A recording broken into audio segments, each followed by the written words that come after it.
I thought I was the one keeping his secrets. I didn't realize I was the one being buried by them. Right now, my boss, the most powerful man in Philadelphia, has a hit squad scouring this building for me. They don't just want the files in this briefcase. They want to make sure I never breathe a word about the bodies I helped him hide for 10 years. I just found a GPS tracker in the gift he gave me. He's been watching my every move for 2 years. He knows where I sleep. He knows about my father. And he's already at the front door. If I don't get out of this hotel in the next 60 seconds, the Sterling legacy won't be a building, it'll be my tomb. And the person leading the hunt? It's the last person I ever expected to see. They say the view from the 42nd floor is breathtaking. I wouldn't know.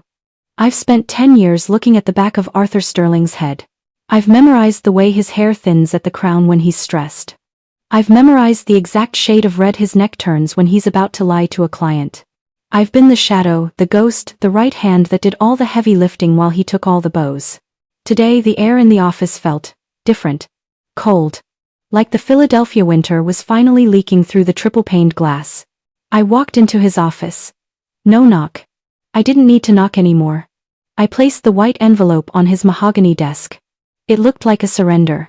To him, it was a joke. Arthur didn't even look up from his tablet. Jane, tell the Ritz I need the corner suite for the gala, and get my dry cleaning. I'm done, Arthur, I said. My voice was a flat line. No tremor, no heat. He looked up then. His eyes crinkled, and then, he laughed. A deep, belly-aching sound that echoed off the awards lining his walls. You're done? Jane, you're a lifer. You couldn't survive a week without this badge. He laughed as I walked out. He laughed because he thought I was leaving empty-handed. Before I tell you what I had in my bag, look at the subscribe button. Most people watch these stories and take the wisdom for free, leaving the creator with nothing. If you don't subscribe right now, don't be surprised when your own loyalty is met with a laugh. If you're going to stay silent, at least go to the comments and explain why you think you're different from Arthur. Arthur's laughter followed me to the elevator. He didn't see the flash drive in my pocket. He didn't see the signed affidavits from the 3 engineers he'd bribed in 2019. He thought I was resigning. He didn't realize I was evicting him. But as the elevator doors closed, I felt a sudden, sharp pang in my chest. 10 years. I'd given this man my youth, my eyesight, my late nights. Was I really ready to burn it all down? Or was I just as addicted to the chaos as he was? The elevator lurching to a halt felt like an omen. Of course. Arthur even controlled the machinery. I leaned my head against the cold metal wall. My mind drifted back to 3 years ago. The Schuylkill River project. Arthur had been over-leveraged. He was desperate. He told me, Jane, if we don't land this, we're all on the street. Just adjust the environmental impact numbers. For the family. I was the family. Or so I thought. I remembered the smell of his expensive cologne as he leaned over my desk, his hand heavy on my shoulder. It felt like protection then. Now, it felt like a brand. I did it. I changed the numbers. I became an accomplice because I believed in the vision. But the vision was a lie. Last night, I found the secret ledger. Arthur wasn't just skimming off the top. He was building a golden parachute while the rest of us were flying the plane into a mountain. The elevator groaned and started moving again. The doors opened to the lobby. The security guard, Marcus, gave me a small nod. He knew. Everyone in the building knew how Arthur treated me. Marcus didn't know I was leaving for good, but he saw the way I held my briefcase like it was a weapon. Have a good night, Miss Jane, he said. Goodbye, Marcus, I replied. I walked out into the Philadelphia drizzle. I had 48 hours before Arthur realized his private server had been wiped clean. 48 hours to move the pieces into place before the king realized his board was empty. But as I reached my car, I saw a familiar black Mercedes parked across the street. My heart plummeted. It was Sarah, Arthur's wife. My only friend, and she was waving at me. Sarah starts crossing the street toward Jane, holding a gift box. Jane realizes if Sarah sees the files in the briefcase, the plan is over before it starts. Rain in Philadelphia doesn't just fall. It colonizes. It soaks into the red brick of the townhouses. It slicks the cobblestones of Society Hill. And tonight, it felt like it was drowning me. I stood frozen by my car door, my hand gripping the handle so hard the plastic groaned. Across the street, Sarah Sterling, The woman who had been my only tether to sanity in a world of corporate sharks was dodging puddles, her designer trench coat fluttering like a beige sail. She was smiling. That genuine, effortless smile that had always made me feel guilty for hating her husband. In her hands, she clutched a box wrapped in silver paper. A gift? My mind raced. The briefcase sitting on my passenger seat wasn't just a bag, it was a bomb. If she saw the sheer volume of documents, the original contracts, the handwritten notes Arthur thought he'd burned, the hard drives, she would know. Sarah wasn't a fool. She was the one who had taught Arthur how to read people, though he'd never give her credit for it. "Jane," she called out, her voice bright against the gloom. "I almost missed you. I went to the office, but Marcus said you just stepped out. You weren't answering your phone." I forced my muscles to unlock. I forced a smile onto my face, a mask I'd perfected over 3,650 days of service. "Sarah, what are you doing here in this weather?" She reached me, breathless, the scent of expensive jasmine and rain-drenched wool surrounding her. She didn't notice my stiffness. She was too busy trying to keep the silver box dry. "I heard," she whispered, her eyes softening. "Arthur told me you resigned. He played it off like a joke. Of course you know how he gets when he's insecure, but I knew you'd finally reached your limit." I felt a phantom pain in my chest. He told her. He'd already laughed about it to her. "He thinks you're going to Miller and Associates," she continued, tucking a wet strand of hair behind her ear. "He's already planning how to crush them in the next bidding war. But I wanted to give you this, for being the only person who actually kept that man human for the last decade." She thrust the box toward me. I had to take it. I had to let go of my briefcase handle to reach for it. As I did, the briefcase tilted. The latch, the one I'd been meaning to fix for months, clicked. It didn't fly open, but a gap appeared, just wide enough for the corner of a bright red folder to peek through. The Schuylkill Project folder. The one with the forged environmental stamps. My heart didn't just beat. It thrashed against my ribs. I shifted my body, blocking her line of sight, praying the shadows of the street lamps were enough to hide the color. "Sarah, you shouldn't have," I said, my voice sounding hollow even to my own ears. "Open it later," she said, squeezing my arm. Her touch was warm, a stark contrast to the icy rain. "I just wanted you to know. I'm on your side, Jane. Always. If Arthur tries to make your transition difficult, you call me. I have more leverage in that house than he likes to admit." She leaned in and kissed my cheek. For a second, I wanted to tell her. I wanted to say, "Sarah, run. Take the kids and the silver and run, because I am about to pull the thread that unravels everything you own." But the weight of the flash drive in my pocket reminded me, Arthur hadn't spared me. He wouldn't spare her if it served him. And if I stopped now, I wasn't saving her.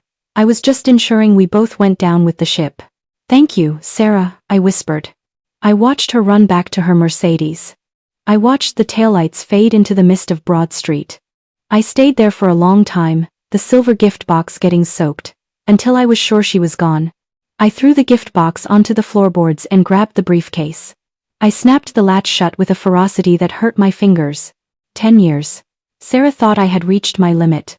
She thought this was about burnout. She thought I was moving to a competitor to reclaim my career. She didn't realize that my limit was past 5 years ago. The night Arthur made me stay until 3 a.m. to finish a pitch while my father was in the ICU at Penn Presbyterian. He'd promised me he'd send a car for me. He'd promised he'd handle the morning meeting so I could go be with him. Instead, he'd turned off his phone. He'd gone to a gala. And I had sat in that glass tower, perfecting a presentation for a shopping mall, while my father took his last breath alone. When I finally got to the hospital, the room was cold. The nurse had handed me his watch and his glasses.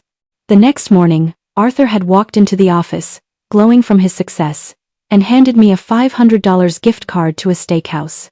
"For your hard work, Jane. Sorry about your old man. Go get a nice dinner." That was the day Jane, the loyal assistant, died. The woman sitting in this car now?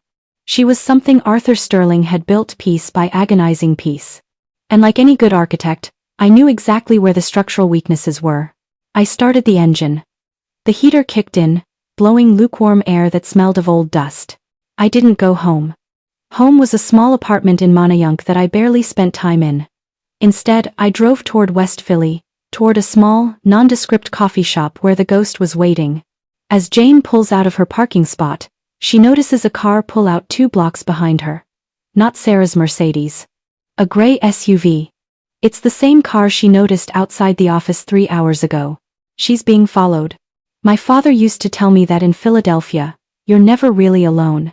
The city is too old, the streets too narrow. Someone is always watching from a row house window. Someone is always leaning against a lamppost. I checked my rearview mirror again. The gray SUV maintained a perfect distance. 2 cars back. Consistent speed. It didn't have its high beams on, just the dull, yellow glow of standard headlights that seemed to mock me through the blur of the rain. Arthur. He hadn't laughed because he thought I was harmless. He'd laughed to buy time. He was a predator. He knew the scent of fear, and more importantly, he knew the scent of a threat. He might not know what I took yet, but he knew I was done too suddenly. I took a sharp right onto Spruce Street. The SUV followed. I felt the adrenaline finally kick in, overriding the exhaustion. I couldn't go to the coffee shop. I couldn't lead them to Elias. Elias was a disruptor. That was the polite word for it.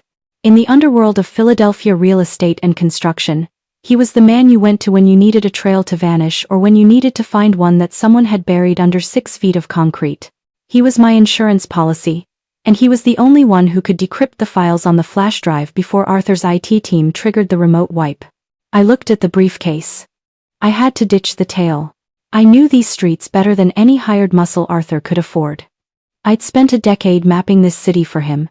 I knew which alleys were dead ends and which ones had been illegally opened up by developers to create private cut-throughs. I accelerated. The SUV mimicked me. I headed toward the Italian market. The streets there are a labyrinth of one-way signs and narrow passages where the awnings of the vegetable stalls nearly touch the sides of your car. I turned off my headlights. It was a gamble. In the pouring rain, without lights, I was a ghost.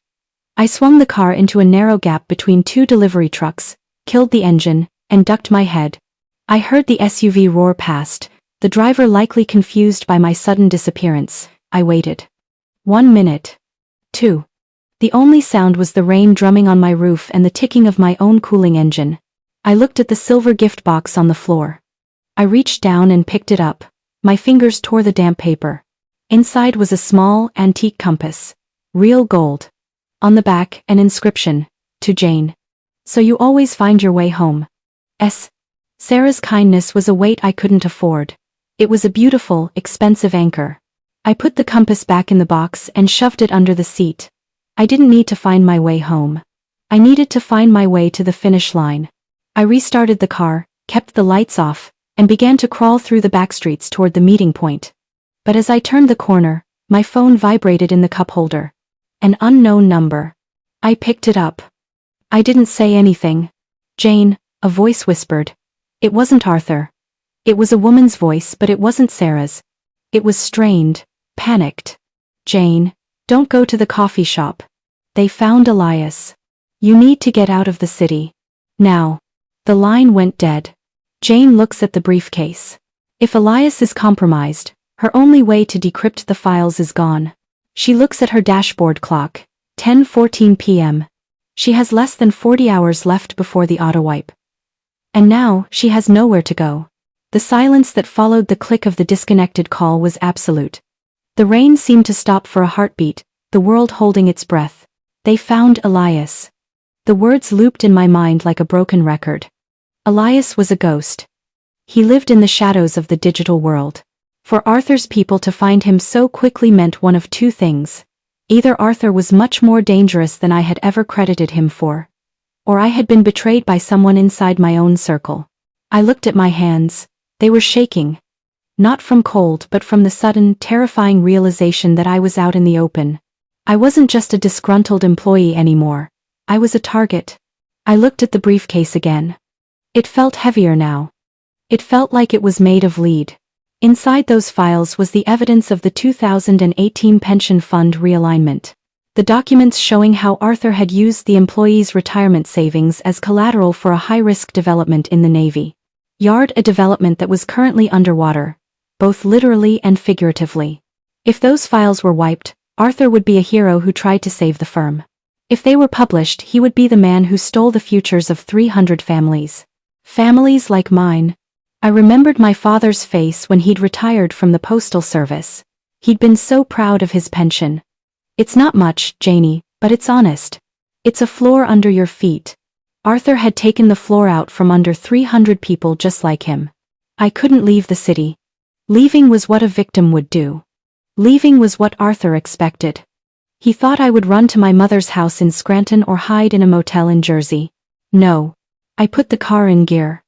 I didn't go to the highway. I drove toward the one place Arthur would never look. The site of the old Divine Lorraine Hotel. It was a skeleton of a building, a grand lady of North Broad Street that had been through a dozen failed renovations. I knew the foreman of the current project. I'd done him a favor 3 years ago, found a way to get his son into a specialized trade school after a run-in with the law. I didn't need a high-tech hacker right now. I needed a hole. I needed a place to disappear while I figured out who that woman on the phone was and how she knew my name. As I drove, I passed the Sterling & Co. Tower. It was lit up like a beacon against the dark sky. The 42nd floor was still glowing. Arthur was still there. He was up there, drinking his 20-year-old scotch, watching the rain, and thinking he was winning. He didn't realize that the weight of 10 years wasn't a burden I was carrying. It was a momentum. And momentum is a very difficult thing to stop once it starts rolling downhill. As Jane pulls up to the construction gates of the Divine Lorraine, her phone pings again. A text message this time. It's an image, a photo of the silver gift box Sarah gave her, sitting on her own car floorboard, taken from outside her window while she was stopped in the Italian market. The caption, "You should have kept your lights on, Jane." There is a specific kind of silence found only in buildings that have been gutted. It's not the silence of peace. It's the silence of an autopsy. The Divine Lorraine stood on North Broad like a skeletal queen, her ribs exposed to the Philadelphia elements, her once opulent hallways reduced to shadows and debris. I stood in the center of what used to be a grand lobby, my breath blooming in the air like pale ghosts. My phone was a cold weight in my hand, the screen still glowing with that horrific image. The photo of the gift box. The person who took it had been inches from me. While I was sitting in the dark in the Italian market, thinking I was a master of evasion, they had been standing right there. Watching me. Documenting my fear. You should have kept your lights on, Jane. The irony wasn't lost on me. I had spent 10 years keeping Arthur's lights on, keeping his secrets in the dark, and now, the darkness was being used as a shroud for my own execution. Who was the woman on the phone? Who was behind the lens? I squeezed the handle of my briefcase. I felt a sudden, violent urge to hurl it into the dark, to watch the papers scatter like autumn leaves and simply walk away, to go back to my apartment, pack a bag, and disappear into the anonymity of the Midwest. But then I thought of the red folder. The Schuylkill Project. I thought of the day the inspectors came to the site. I was there, clipboard in hand, standing next to Arthur. He had leaned over to the lead inspector, a man with a tired face and a daughter in college, and whispered something about a consulting fee. I saw the envelope change hands. I saw the inspector's eyes drop to the floor. I saw my own reflection in the window of the site trailer that day. I didn't recognize the woman looking back. She looked efficient. She looked loyal. She looked hollow. I walked deeper into the Divine Lorraine, toward the back stairwell. My contact Mike had told me the security codes for the site weeks ago when I'd helped him with his son's paperwork. I didn't think I'd ever need them. I climbed, 1 flight, 2, 5, 10. My lungs burned. My legs felt like they were made of lead. But I didn't stop until I reached the penthouse level, the floor that was still just a shell of steel beams and plywood. I sat on a crate of floor tiles and opened the briefcase. I needed to see it. I needed to remember why I was doing this before the heartbreak swallowed me whole. I pulled out a photograph. Not one of Arthur's crimes. A photograph of my father. He was standing on the porch of our old house in South Philly, wearing his postal uniform, squinting into the sun. He looked so solid. So permanent. Always do the job right the first time, Janie, he used to say. If the foundation is crooked, the whole house is a lie. Arthur Sterling's entire life was a crooked foundation. I set the photo aside and pulled out the ledger I'd stolen from the hidden server. I didn't need Elias to read this. This wasn't encrypted. These were the personal notes Arthur kept, the shadow ledger. I flipped to the section marked Operating Expenses, Personal. My eyes blurred as I read the entries. June 12th, diamond bracelet, $12,000. August 4th, European cruise deposit, $25,000. I remembered June 12th. That was the day Arthur told me the company was in a temporary liquidity crunch and that he'd have to delay my year-end bonus by 6 months. I'd thanked him for his transparency. I'd told him I understood. I'd gone home and ate ramen for a week so I could make my rent. And all the while he was buying diamonds. But then my heart stopped. I turned the page. October 14th, Private Investigator, Subject, Jane Miller. The date was from 2 years ago. He hadn't just been using me. He had been monitoring me. He'd had a PI following me for 2 years. He knew about my father's illness. He knew about my bank accounts. He probably knew about the secret lunches I had with Sarah. The betrayal wasn't a sudden snap. It was a slow, agonizing realization that I had never been a partner, or even a trusted employee. I had been a project, a resource to be managed, fenced in and watched. Every time he'd praised me, every time he'd called me the glue that holds this place together, he was checking the perimeter of my cage. I leaned my head against a cold steel beam and let the first sob escape. As Jane cries in the darkness of the ruined hotel, she hears a sound, the distinct, rhythmic of high heels on concrete, coming from the stairwell she just climbed. I froze. The sob died in my throat, replaced by a cold, sharp spike of adrenaline. The sound was deliberate, confident. These weren't the heavy boots of a construction worker or the tactical tread of a private security guard. These were the shoes of a woman who belonged in a boardroom. I grabbed my briefcase and moved behind a stack of insulation rolls. My heart was thundering so loudly I was sure she could hear it. The footsteps stopped at the top of the stairs. A flashlight beam cut through the dark, sweeping over the crates, the dust, and the empty window frames. It lingered on the crate where I'd been sitting. It lingered on the photograph of my father that I'd forgotten to pick up. "You always were too sentimental, Jane," a voice said. My blood turned to ice. I knew that voice. I stepped out from behind the insulation. The flashlight beam hit my eyes, blinding me. I shielded my face with my hand. "Sarah?" I whispered. The light lowered. Standing there, in a perfectly tailored charcoal coat, holding a heavy industrial flashlight, was Sarah Sterling. But this wasn't the Sarah I'd seen in the rain an hour ago. The warmth was gone. The innocent smile was replaced by a look of sharp, clinical appraisal. "The compass has a GPS tracker in the base, Jane," she said, her voice echoing in the empty penthouse.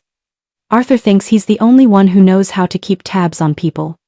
He's so predictable." I looked at her, my mind spinning. "You followed me? You sent that text?" "I didn't send the text," she said, stepping closer. "That was Arthur's man. He's a bit crude with his threats. I'm the one who called you. I'm the one who told you they found Elias." I took a step back, my heel catching on a piece of rebar. "Why? Why are you here, Sarah? Are you going to take the files back to him? Are you going to help him finish me?" Sarah laughed. It wasn't the booming, arrogant laugh of her husband. It was a soft, jagged sound. "Arthur is a parasite, Jane. He's been feeding on your talent for a decade, and he's been feeding on my family's name for even longer. Do you think I don't know he's draining the firm? Do you think I don't know about the shadow ledger?" She pointed to the briefcase. "I don't want to save him. I want to replace him." The air in the room felt even colder. This was the first major crack in the world I thought I knew. Sarah wasn't the victim of Arthur's ego. She was the architect of his shadow. "You let him do it," I said, the realization hitting me like a physical blow. "You let him steal the pension funds. You let him bribe those engineers. You let him ruin me." "I let him build a paper trail," Sarah corrected, her eyes gleaming in the dark. "And I waited for someone with enough access and enough reason to hate him to finally take it out of the building. I couldn't do it myself. Conflict of interest. Prenuptial clauses. But you're the perfect whistleblower." She took another step forward. She was only 5 feet away now. "Give me the flash drive, Jane. I have the keys to a secure server that Arthur's IT team can't touch. We can end this tonight. We can strip him of everything by morning." I looked at her hand, outstretched in the dark. For a second, the heartbreak almost won. I wanted to trust her. I wanted to believe that my only friend was offering me a way out. But then I remembered the inscription on the compass. So, you always find your way home. Sarah had put a tracker on a gift she gave me under the guise of friendship. She had used my father's memory to lure me into a false sense of security. She wasn't my ally. She was just a different kind of predator. No, I said. Sarah's face hardened. The mask of the supportive wife shattered completely, revealing something much older and much hungrier. Jane. Don't be a martyr. You have no one else. Elias is gone. Arthur has the police and the PIs looking for a distraught, unstable employee who stole trade secrets. If you don't give me those files, you won't make it to sunrise. Sarah reaches into her coat pocket, not for a phone. She pulls out a small, black device, a signal jammer. The bars on Jane's phone, her only link to the outside world, vanish. At the same moment, the sound of a car door slamming echoes from the street below. Multiple car doors. The sound of those car doors was the final snap of the cord. I didn't wait for Sarah to speak again. I didn't wait to see who was climbing the stairs. I bolted. I didn't head for the stairs. Sarah was blocking them. I ran toward the north side of the floor, toward the external construction hoist, the skip that the workers used to move materials. Jane. Don't be stupid. Sarah yelled behind me. I reached the edge of the floor. There were no walls here, just the orange safety netting and the dizzying drop to the rain-slicked pavement of North Broad Street. The wind whipped my hair across my face, stinging my eyes. The hoist was there, a metal cage suspended by thick steel cables. I jumped. It was only a 3-foot gap, but in the dark, in the rain, with a briefcase clutched to my chest, it felt like jumping across a canyon. My boots hit the metal floor of the hoist with a deafening clang. I fumbled for the control lever. I'd watched the operators do this a dozen times. Up to unlock, down to drop. I slammed the lever down. The hoist groaned, a scream of protesting metal that vibrated through my teeth. For a terrifying second, it didn't move. Then, with a stomach-turning lurch, it began to slide down the side of the building. I looked up. Sarah was standing at the edge of the 10th floor, her silhouette framed by the flickering lights of the city. She didn't look angry, she looked disappointed, like I was a blueprint that had failed a stress test. As I descended, I saw the street level. 3 black SUVs were parked haphazardly across the sidewalk. Men in dark coats were already spilling out, heading for the main entrance. Arthur's men. They weren't here to talk. They weren't here to negotiate. They were here to recover the assets. I hit the ground with a bone-jarring thud. The hoist hit the spring buffers, and I scrambled out, staying low, moving behind a pile of lumber. I was wet, I was shivering, and my heart was broken into 1,000 jagged pieces. Sarah's betrayal hurt worse than Arthur's. Arthur was an enemy I knew. Sarah was a friend I had invented. I looked at the briefcase. I wasn't just taking his money anymore. I wasn't just taking his firm. I was going to take their peace. I slipped through a gap in the construction fence just as the first flashlight beam swept over the hoist. I disappeared into the dark alleys of North Philly, the rain washing away my tears, leaving only the cold, calculated clarity of a woman who has nothing left to lose. I had Trent hours left, and for the first time in 10 years, I wasn't following anyone's lead. Jane reaches a subway entrance. She has no phone, no car, and the 2 most powerful people in the city are hunting her. She reaches into her pocket and finds one thing she forgot was there: Marcus, the security guard's personal business card. On the back, in hurried handwriting, is a single address in West Philly and the words, "If the tower falls, go here." Anger is a strange chemical. In small doses, it's a poison. It eats at your stomach, it keeps you awake, it turns your thoughts into jagged glass. But in large doses, in the kind of dose I was currently injecting into my veins, it's a fuel. It's cleaner than adrenaline. It's sharper than fear. I sat on the orange plastic seat of the subway car, clutching Marcus's card in my trembling hand. If the tower falls, go here. Marcus. The man I had walked past 1,000 times. The man I'd given a polite nod to as I carried Arthur's dry cleaning or his lunch orders. I had always thought I was the one looking out for the little people in the building. I didn't realize they had been looking out for me. They had been watching the way Arthur spoke to me when the elevator doors were closing. They had seen the way my shoulders slumped after a 12-hour shift. They knew the tower was going to fall long before I did. I looked at my reflection in the dark subway window. I looked like a ghost. My hair was plastered to my forehead, my coat was ruined, and my eyes looked like flint. I thought back to the dinner party, 6 months ago, Rittenhouse Square. It was the night the anger first began to boil, though I'd suppressed it then, buried it under the professionalism I wore like a straitjacket. It was a celebration for the Architect of the Decade award Arthur had just bought for himself. The room was filled with the scent of lilies and expensive bourbon. The elite of Philadelphia were there, the mayors, the developers, the old money from the main line. I was there, too. Not as a guest. I was the one holding the binder. I was the one standing in the kitchen, coordinating with the caterers because Arthur didn't trust Sarah to handle the logistics. I was the one who had written his speech. I had spent 3 nights researching the history of Philadelphia architecture to find the perfect quotes by Louis Kahn to make Arthur sound like a philosopher king. I remembered standing in the doorway of the dining room, watching him hold court. He was leaning back in his chair, a glass of Macallan in his hand, laughing.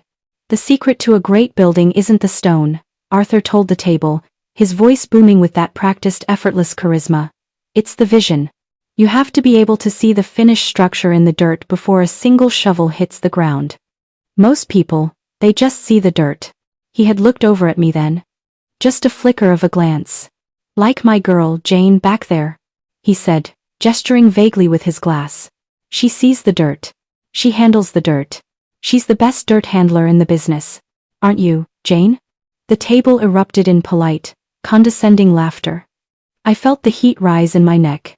I felt the eyes of 30 millionaires on me, some pitying, some indifferent, all of them seeing exactly what Arthur wanted them to see. A tool. A piece of equipment that happened to wear a blazer. Voice cracks. I had stood there, my nails digging into the leather of the binder, and I had smiled. I had nodded. I had even fetched him another drink when he snapped his fingers. But that night, when I went home to my father's empty house, I didn't cry. I sat in the dark and I realized that Arthur didn't just want my labor. He wanted my dignity. He needed me to be the dirt handler, so he could pretend his hands were clean. But clean hands can't hold onto a crumbling ledge. The subway train suddenly screeches to a halt between Fairmount and Girard. The lights go out completely. In the absolute darkness, Jane hears the sliding door at the end of the car open. A heavy set of footsteps enters the car. Not a commuter. These are slow, deliberate steps. My heart didn't race this time. The anger was too heavy for that. It anchored me. I reached into my briefcase. I didn't have a weapon. Not a conventional one. But I had a heavy, brass-bound architectural ruler, a gift from my father when I graduated. It was 12 inches of solid metal. I gripped it. I waited. The footsteps came closer.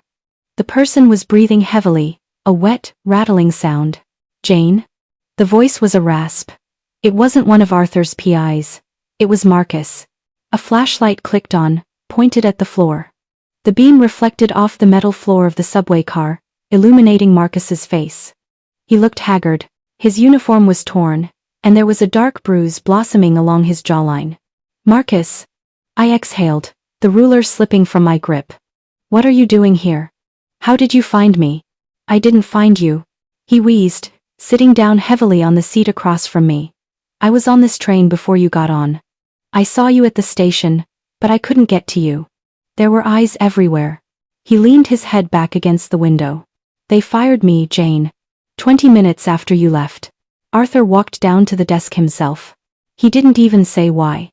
Just told me to clear out. But I saw them. I saw the men he was bringing in through the freight elevator. Those weren't architects. Those were cleaners. Cleaners. The word sent a shiver through the anger. In Arthur's world, a cleaner didn't use a mop. They used fire. They used disappearances. He knows about the files, I said, my voice cold. He knows you took something, Marcus corrected. But Sarah is the one you need to worry about. She's the one who gave the order to neutralize the threat. Arthur just wants his toys back. Sarah wants the evidence destroyed. She's been playing both sides for years, Jane. She's been the one leaking info to the regulators just to keep Arthur scared.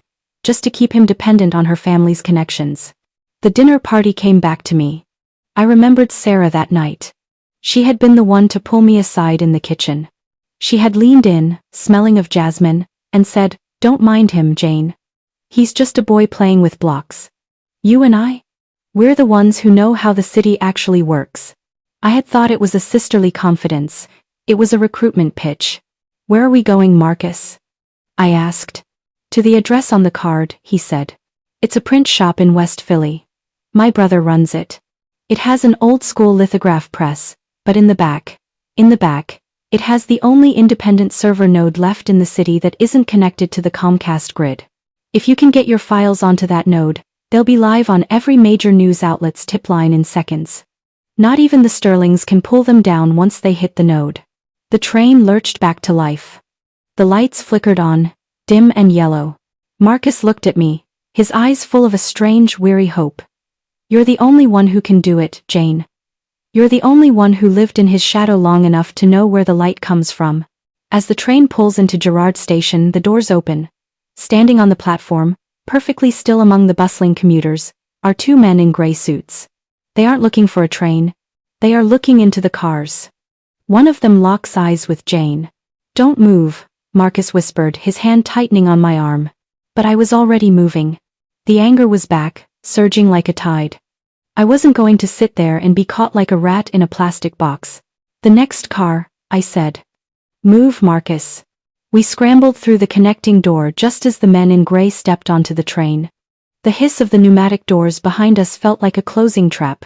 We moved through the cars, stumbling as the train accelerated. The commuters looked up from their phones with glazed eyes, the typical Philadelphia indifference. They didn't see the war happening in the aisles. We reached the last car. The end of the line.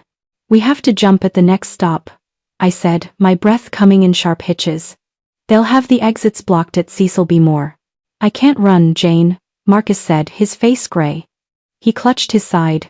I realized then that the bruise on his jaw wasn't his only injury. There was a dark, spreading stain on his white shirt. Marcus, you're bleeding. Go, he said, shoving me toward the door. I'll slow them down. I'm just an old man who lost his job. They won't kill me in front of a dozen witnesses. But you? You have the heart of the tower in that bag. Go. I'm not leaving you, I snapped. The anger was now directed at the world, at the unfairness of it all. At the fact that this good man was paying for Arthur's sins. I looked at the emergency brake. Arthur always said I was the best logistics person he'd ever met. I didn't pull the brake. That would just trap us. Instead, I grabbed a heavy fire extinguisher from the wall bracket. Get down, Marcus. As the train began to slow for the next station, I didn't wait for the doors to open. I smashed the extinguisher against the glass of the emergency exit window. The safety glass shattered into a million dull diamonds. The wind and rain howled into the car.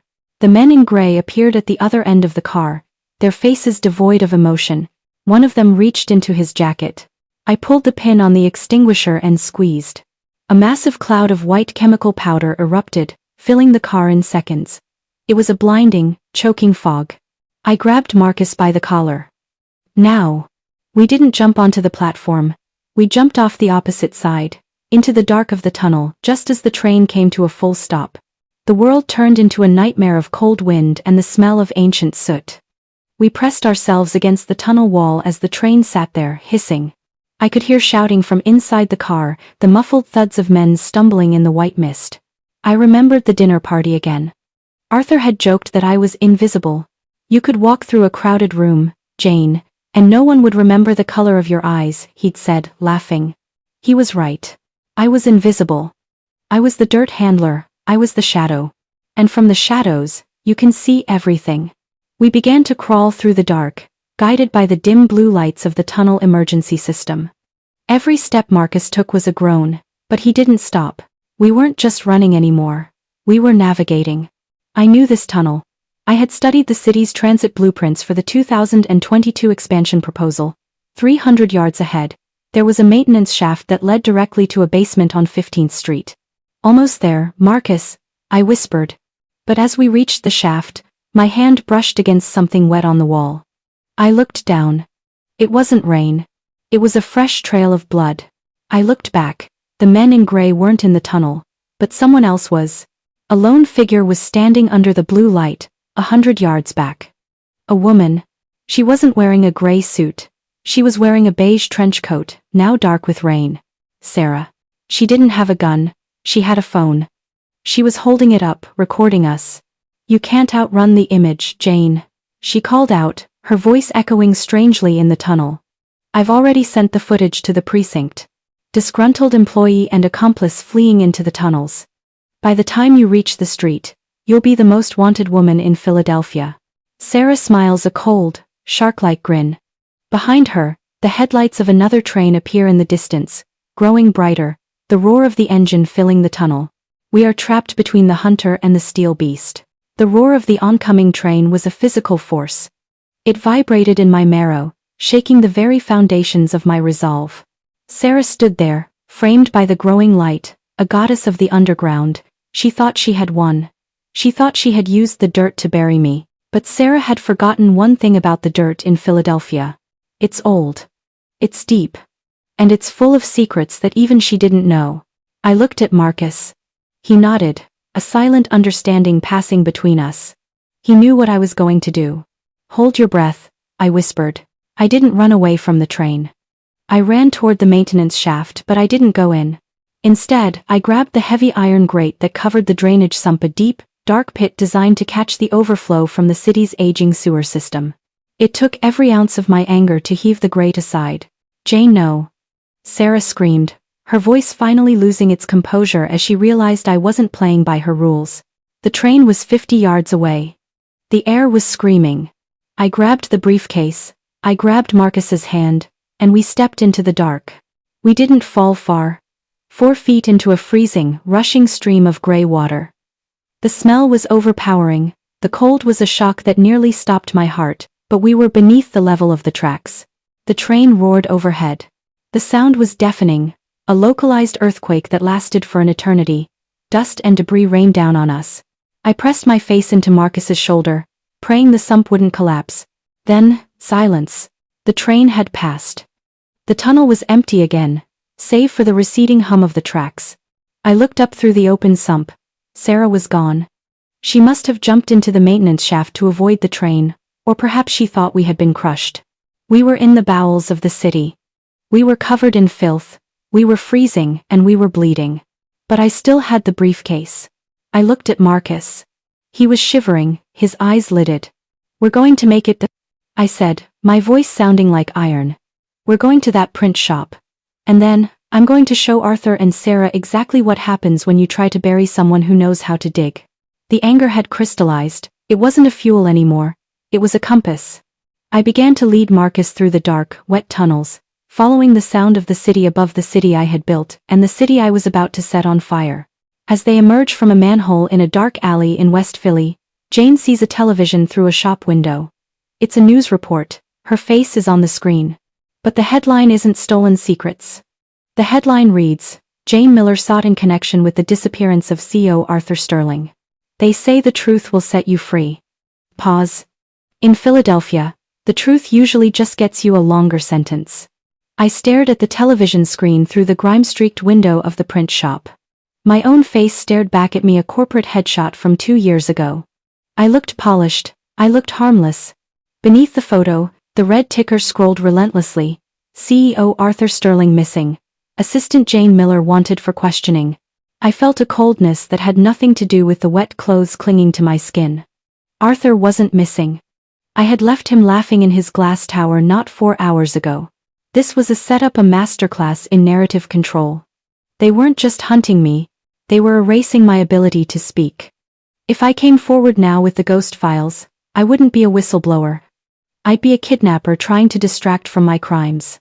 He's good, Marcus whispered from the corner. He was propped up against a stack of cardstock, a clean bandage courtesy of his brother, Leo, wrapped tightly around his middle. He's making himself the victim. It's the one role no one can argue with. I turned away from the screen. My anger, once a roaring fire, had sharpened into a surgical blade. Arthur hadn't thought of this. This had the calculated, poetic cruelty of Sarah. She wasn't just helping him. She was framing me to clear the board for both of them. Leo, I said, looking at the man hunched over the server rack in the back. How much longer? Leo, a man who looked like he'd been carved out of the same stubborn granite as Marcus, didn't look up. This isn't a high-speed fiber connection, Jane. We're routing this through 3 different ghost nodes to keep the Sterling's cleaners from tracing the upload. If I rush it, the file corrupts. If it corrupts, we have nothing. I sat down on a crate of ink canisters. I opened the briefcase one more time. I needed to find the one thing that would prove Arthur wasn't a victim. I needed the kill switch. I began to sift through the folders again. Schuylkill, Navy Yard, pension realignment. And then, I saw it. A folder I hadn't dared to look at deeply before. It was marked simply with a date, November 12th. My father's birthday. I pulled out the documents inside. They weren't blueprints, they weren't bank statements, they were medical records. My father's medical records from Penn Presbyterian. I felt the floor drop out from under me. There was a note clipped to the top. It was on Sterling & Co. stationery. It was Arthur's handwriting. To the Chief of Medicine. Regarding the experimental trial for patient Miller, Sterling & Co. will be withdrawing the corporate endowment for this research wing, effective immediately. Please ensure the patient is moved to palliative care to ease the transition. I couldn't breathe. The air in the print shop suddenly felt like lead. The trial. My father had been accepted into a cutting-edge immunotherapy trial. It was his only chance. I had thought he was removed because his vitals had dipped. I had thought the doctors had given up. I didn't know Arthur had killed the funding. I looked at the date on the withdrawal. November 12th. The day of the liquidity crunch gala. The day he told me he couldn't pay my bonus. He didn't just let my father die. He chose it. He used the money that should have been my bonus money I would have used to pay for the treatment myself to buy a diamond bracelet for Sarah, while simultaneously pulling the rug out from under the clinic. He didn't just use me. He dismantled my life to see if I'd still stay loyal while I was broken. A heavy knock echoes at the front door of the print shop. Not a polite knock, the sound of a metal ram hitting the wood. The glass in the door shatters. Leo! The back way! Marcus shouted, struggling to stand. But I didn't move. I sat there, holding the letter that proved my boss was a murderer in a silk tie. The anger was gone. In its place was something much older. Something primal. Jane, move. Leo grabbed my arm, hauling me toward the service elevator. We scrambled into the small, rattling lift just as the front doors gave way. I saw them through the closing gate, 4 men in tactical gear. No insignias. No badges. These weren't Philadelphia's finest. These were the cleaners Sarah had warned me about. As the elevator groaned upward toward the roof, I looked at the flash drive still plugged into Leo's laptop. The upload. I gasped. Leo, is it done? 92%. He yelled over the sound of the men shouting below. The laptop is tethered to the server. If they smash it, the upload dies. I looked at the laptop. I looked at the stairs. I didn't go to the roof. I stepped out of the elevator onto the second-floor mezzanine, a narrow catwalk that overlooked the press floor. Jane, what are you doing? Marcus cried out. Giving them what they want, I said. I grabbed a heavy bucket of black lithograph ink. Below, the cleaners were swarming the server rack. One of them had his hand on the laptop. He was seconds away from closing the lid. I didn't scream. I didn't warn them. I tipped the bucket. A gallon of thick, viscous black ink poured over the railing, drenching the lead cleaner and the laptop. He let out a muffled yell of surprise as the slick liquid blinded him. The laptop hissed, the keys clogging with the heavy sludge, but the screen stayed lit. Beifingerzoshawu. Beifingerzoshalio. I grabbed a stack of metal printing plates and began hurling them down like lethal frisbees. They clattered against the concrete, creating a chaotic din that masked the sound of the server's hum. Over there. On the catwalk. Flashlight beams swung upward. I ducked behind a steel pillar. Jane, get to the roof. Marcus was holding the elevator door open. I looked at the monitor one last time. Upload complete. Tip received. I let out a breath I'd been holding for 10 years. I ran for the elevator. We hit the roof just as the first shots rang out, the muffled thwip of suppressed handguns hitting the brickwork behind us. The Philadelphia skyline lay before us, blurred by the freezing rain. We were in West Philly, looking toward the glowing heart of Center City. The Sterling & Co. Tower stood out among the rest, a needle of light stabbing at the clouds. They're coming up the fire escape. Leo pointed to the north corner. We jump, I said.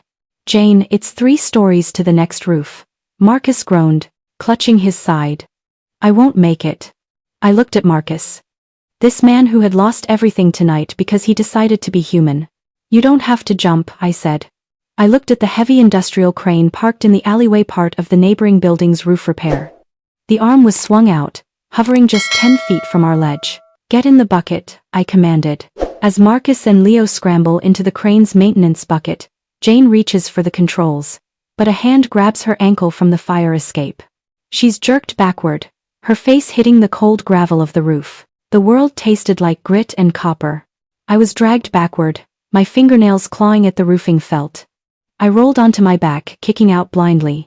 My boot caught a man in the chest, but he didn't stumble. He was a wall of muscle and gray Kevlar. He pinned my wrists to the gravel, his knee crushing the air out of my lungs. The drive, he grunted. His voice was a flat, mechanical rasp. Where is the physical backup? I looked past him. Marcus and Leo were in the bucket, but they couldn't reach the controls. They were stranded in the air, helpless. It's in the cloud, I wheezed, the weight on my chest making my vision go dark at the edges. We'll wipe the cloud, the man said. He reached for a knife at his belt. But you're the only one who knows the encryption key. Arthur wants you alive. Sarah wants you handled.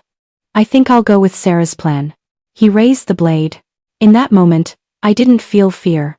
I felt a strange, cold irony. I had spent my life building things, designing structures that were meant to last centuries. And here I was, about to end on a dirty roof because I had trusted the wrong architect. Clang. The man's head snapped forward. He collapsed on top of me, a dead weight. Standing behind him, holding a heavy iron pipe, was Sarah. She was drenched, her expensive coat ruined, her hair matted to her face.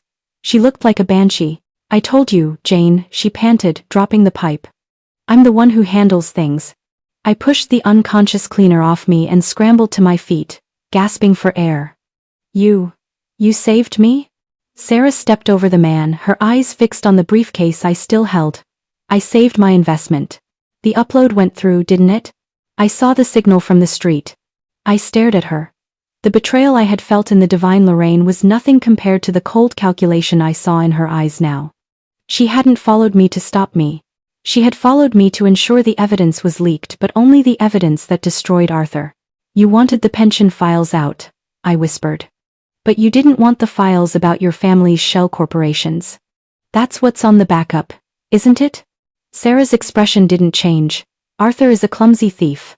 My father, however, was a genius. I won't let you drag my family name into the mud just because you have a grudge against my husband. She held out her hand. The backup drive, Jane. Give it to me, and I'll get you out of here. I have a car waiting 2 blocks away. I'll give you a new identity, enough money to live anywhere in the world. You can start over, away from the dirt. I looked at her hand. Then I looked at the crane bucket where Marcus and Leo were watching, frozen. I looked back at the Sterling & Co. tower. You're right, Sarah, I said, my voice steady. I do have a grudge. But it's not just against Arthur. I reached into my pocket. I pulled out the small gold compass she had given me. You told me this would help me find my way home, I said. I dropped it. I didn't drop it on the roof. I dropped it over the ledge, watching it fall into the dark, wet abyss of the alleyway. I'm not going home, I said. And I'm not going with you. I lunged for the crane controls. Sarah screams and lunges for Jane, but Jane slams the emergency release on the crane arm. The massive steel beam swings wildly, knocking Sarah off her feet. Jane jumps into the bucket just as it begins to descend rapidly toward the street. As they fall, Jane looks up and sees Sarah standing at the roof's edge, her face a mask of pure, unadulterated rage and for the first time, fear. The descent was a blur of steel and wind. We hit the pavement of the alley with a jarring crash. I didn't wait for the dust to settle. Leo, get Marcus to the car. I pointed to Leo's old beat-up station wagon parked behind a dumpster. What about you? Leo asked, hauling Marcus toward the vehicle. I have one more stop, I said. I looked at the briefcase. The backup drive was still inside. Sarah was right, it contained the evidence of 30 years of Sterling family corruption. Not just Arthur's. I wasn't going to hide, I wasn't going to take her money. I was going back to the tower. Arthur thought I was done. Sarah thought I was a tool to be wielded. They both forgot that an assistant knows the building better than the owner.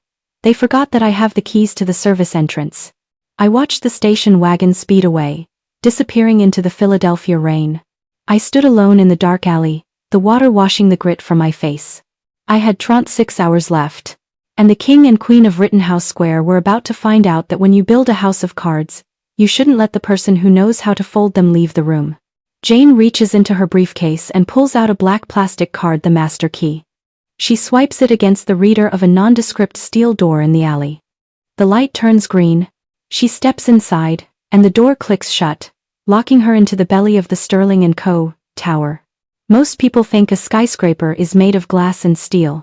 They think it's held up by the pillars they can see in the lobby. They're wrong. A building like the Sterling Tower is held up by its secrets. It's held up by the miles of copper wire, the lead pipes, and the dark, windowless rooms in the basement where the dirt is processed. I stood in the service corridor, my back against the cold steel of the heavy door. My breath was coming in ragged gasps, the adrenaline finally ebbing, leaving behind a raw, aching hollow in my chest. I was back. I was inside the beast. I looked down at my hands. They were stained with black lithograph ink and the blood of my father's medical files. I felt like a ghost haunting my own life. 10 years. I had spent 3,650 days in this building. I had celebrated birthdays at my desk with a cupcake and a spreadsheet. I had mourned my father in the break room. I had built this place and in return, it had consumed everything I was. I thought about the files in my bag. The medical records. The letter Arthur wrote to the hospital. I could still see the curve of his S in the signature. Elegant, confident. The signature of a man who believed his whim was more important than a human life. Why didn't I see it? How could I have been so blind to the monster sitting 5 feet away from me for a decade? I remembered a Tuesday, 3 years ago. My father's cough had gotten worse. I was at my desk, trying to coordinate a delivery for the Marble Plaza project, and I was crying quietly, I thought. Arthur had walked out of his office. He didn't ask what was wrong. He didn't offer a tissue. He just placed a hand on my shoulder, that same heavy, protective hand, and said, "Jane, the world doesn't stop for our personal tragedies. It only stops when the work is done. Be the professional I know you are." I had wiped my eyes and apologized. I had apologized to him for being human. I realized now that he wasn't trying to motivate me. He was conditioning me. He was training me to believe that my pain was an inconvenience to his progress.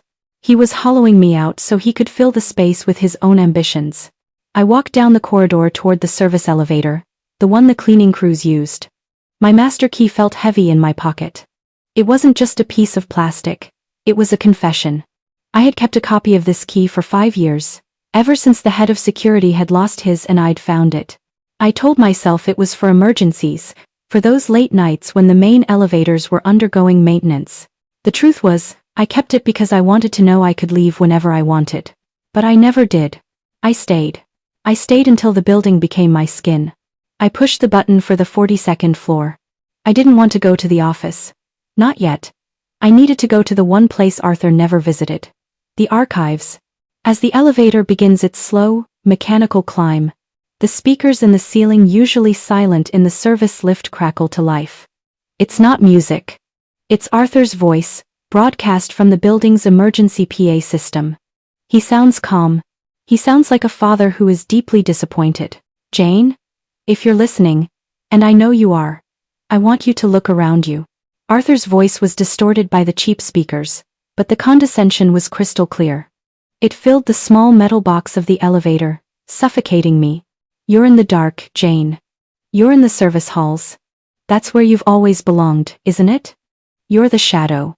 The help. I gave you a seat at the table and you chose to steal the silverware on your way out." I stared at the floor indicator. 15. 16. 17. "The police are on their way, Jane. Sarah tells me you've become unstable. That you're delusional. She told me about the files you think you have. Poor, sweet Jane. You think you're an architect of justice, but you're just a disgruntled employee with a vivid imagination. Come up to the office. Let's end this before you do something you can't take back." The PA clicked off. The silence that followed was louder than his voice. He was gaslighting the entire building. He was setting the stage for my mental breakdown. If he caught me now, I wouldn't go to jail, I'd go to a psych ward, and the files would be burned before I could even find a lawyer. The elevator dithered at the 42nd floor. The doors opened with a soft chime. The office was dark. The vast floor of cubicles, usually buzzing with the sound of young architects dreaming of glory, was a graveyard of monitors and ergonomically designed chairs. I stepped out onto the plush carpet. My wet boots left dark stains. I walked toward the archives, a room at the very center of the floor, shielded by reinforced glass and biometric locks. This was where the physical blueprints of every Sterling project were kept. The gifts to the city, Arthur called them. I didn't use the biometric lock. I used the manual override, a trick Marcus had shown me years ago when a power surge had locked the firm out of its own history. The door hissed open. The smell of old paper and ammonia hit me. I walked past the rows of flat files, past the Skolko models, past the Navy Yard sketches. I went to the very back, to the 2015 to 2017 cabinet. I pulled out the drawer for the Sterling Charity Wing at Penn Presbyterian. My hands were shaking so hard I could barely grip the folder. I opened it. I expected to find blueprints for a hospital wing. Instead, I found a series of structural amendments. Arthur hadn't just funded the research wing. He had built it. Sterling & Co. had been the lead architect and the primary contractor. I flipped through the pages until I found the cost mitigation report. My heart stopped. The insulation, the ventilation system, the fireproofing. Arthur had authorized the use of substandard grade B materials in a wing designed for immunocompromised patients. He had saved $6 million by installing ventilation ducts that were prone to mold and filters that didn't meet medical standards. He didn't just kill the funding for my father's trial. He built a wing that was a death trap. My father hadn't died from the trial. He'd died from an infection he caught in the very building I had helped Arthur design. I had spent months reviewing those contracts. I had seen the cost mitigation line items, and I had signed them off because Arthur told me it was industry standard. I sank to the floor, the blueprints fluttering around me like giant white wings. I had been the one who handed my father his death warrant. I had been the logistics expert who ensured the cheap materials arrived on time. The heartbreak wasn't a weight anymore. It was an explosion. It tore through my chest, leaving nothing but the cold, jagged debris of my own guilt. A shadow falls across the doorway of the archives. It's not a man in a tactical vest. It's a young woman, no more than 24, clutching a janitor's mop. Her eyes are wide with terror. She's looking at Jane, but she's pointing a trembling finger at the security camera in the corner. The red light on the camera is blinking. They're watching. I looked up at the camera. Arthur was watching me. He was sitting in his leather chair, 300 feet away, watching me fall apart in the dust of my own failures. He was enjoying this. This was his final triumph, not just defeating me, but making me realize that I was his accomplice. The girl, the janitor, didn't move. She looked like she wanted to run, but she was frozen by the same fear that had kept me in this building for 10 years. "Get out of here," I whispered to her. "Run. Don't look back." She didn't need to be told twice. She dropped the mop and vanished into the darkness of the cubicle farm. I stood up. I wiped the tears from my face with the back of my hand, leaving a smear of black ink. The heartbreak was still there, but it was being forged into something else. Something harder. I looked at the blueprints again. Arthur thought he had broken me. He thought that by showing me my own guilt, he had neutralized me. But Arthur had forgotten the first rule of architecture. A structure is only as strong as its weakest point. And he had just shown me his. The charity wing wasn't just a secret. It was a liability.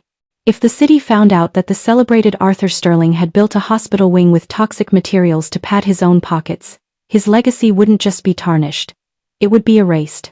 I grabbed the Penn Presbyterian folder. I didn't just take the blueprints, I took the original signed orders. The ones with his initials next to the material substitutions. I walked out of the archives and straight toward the executive wing. I didn't hide. I didn't stay in the shadows. I walked down the center of the hallway, my footsteps echoing like gunshots. I reached the double mahogany doors of his office. They were unlocked. I pushed them open. The office was exactly as I had left it 4 hours ago. The antique clock was still ticking. The city was still glowing outside the window. But Arthur wasn't there. His chair was turned toward the window. "You're late, Jane," a voice said. It wasn't Arthur. The chair spun around. Sarah was sitting there. She was holding a glass of Arthur's 20-year-old scotch. She had changed into a fresh suit, black, sharp, impeccable. "Arthur is downstairs," she said, her voice smooth as silk. "He's giving a statement to the press. He's telling them how heartbroken he is that his trusted protégé has suffered a breakdown and stolen company assets. He's quite good at it." Almost made me cry. She took a sip of the scotch. "But you and I know the truth, don't we? You didn't come here to surrender. You came here for the pen files." Pause. I held the red folder tighter. "You knew," I said. "You knew about the hospital materials." "Of course I knew," Sarah said, standing up. She walked toward me, the ice clinking in her glass. "I'm the one who found the supplier. We saved enough on that project to buy the Rittenhouse penthouse. It was a very good year." She stopped 3 feet away. "But here's the problem, Jane. You're a builder. You think in terms of foundations and permanence. I'm a politician. I think in terms of optics, and the optics of those files coming to light. Well, they're not good for the Sterling name." She held out her hand. "Give them to me, Jane. I've already called the police. They'll be on this floor in 3 minutes. If you give me the files, I'll tell them you came here to confess. I'll make sure you get a comfortable room in a private clinic. If you don't..." She leaned in, her scent of jasmine and expensive scotch filling my senses. "Arthur might be the one who laughs, but I'm the one who buries the bodies." The sound of sirens erupts from the street below, dozens of them, a wall of sound echoing off the glass towers. Blue and red lights begin to dance on the ceiling of the office. Jane looks at Sarah, then at the folder, then at the heavy glass award for Architect of the Decade sitting on the desk next to her. The sirens were a countdown. I looked at Sarah. I looked at the woman who had pretended to be my friend while she profited from the materials that killed my father.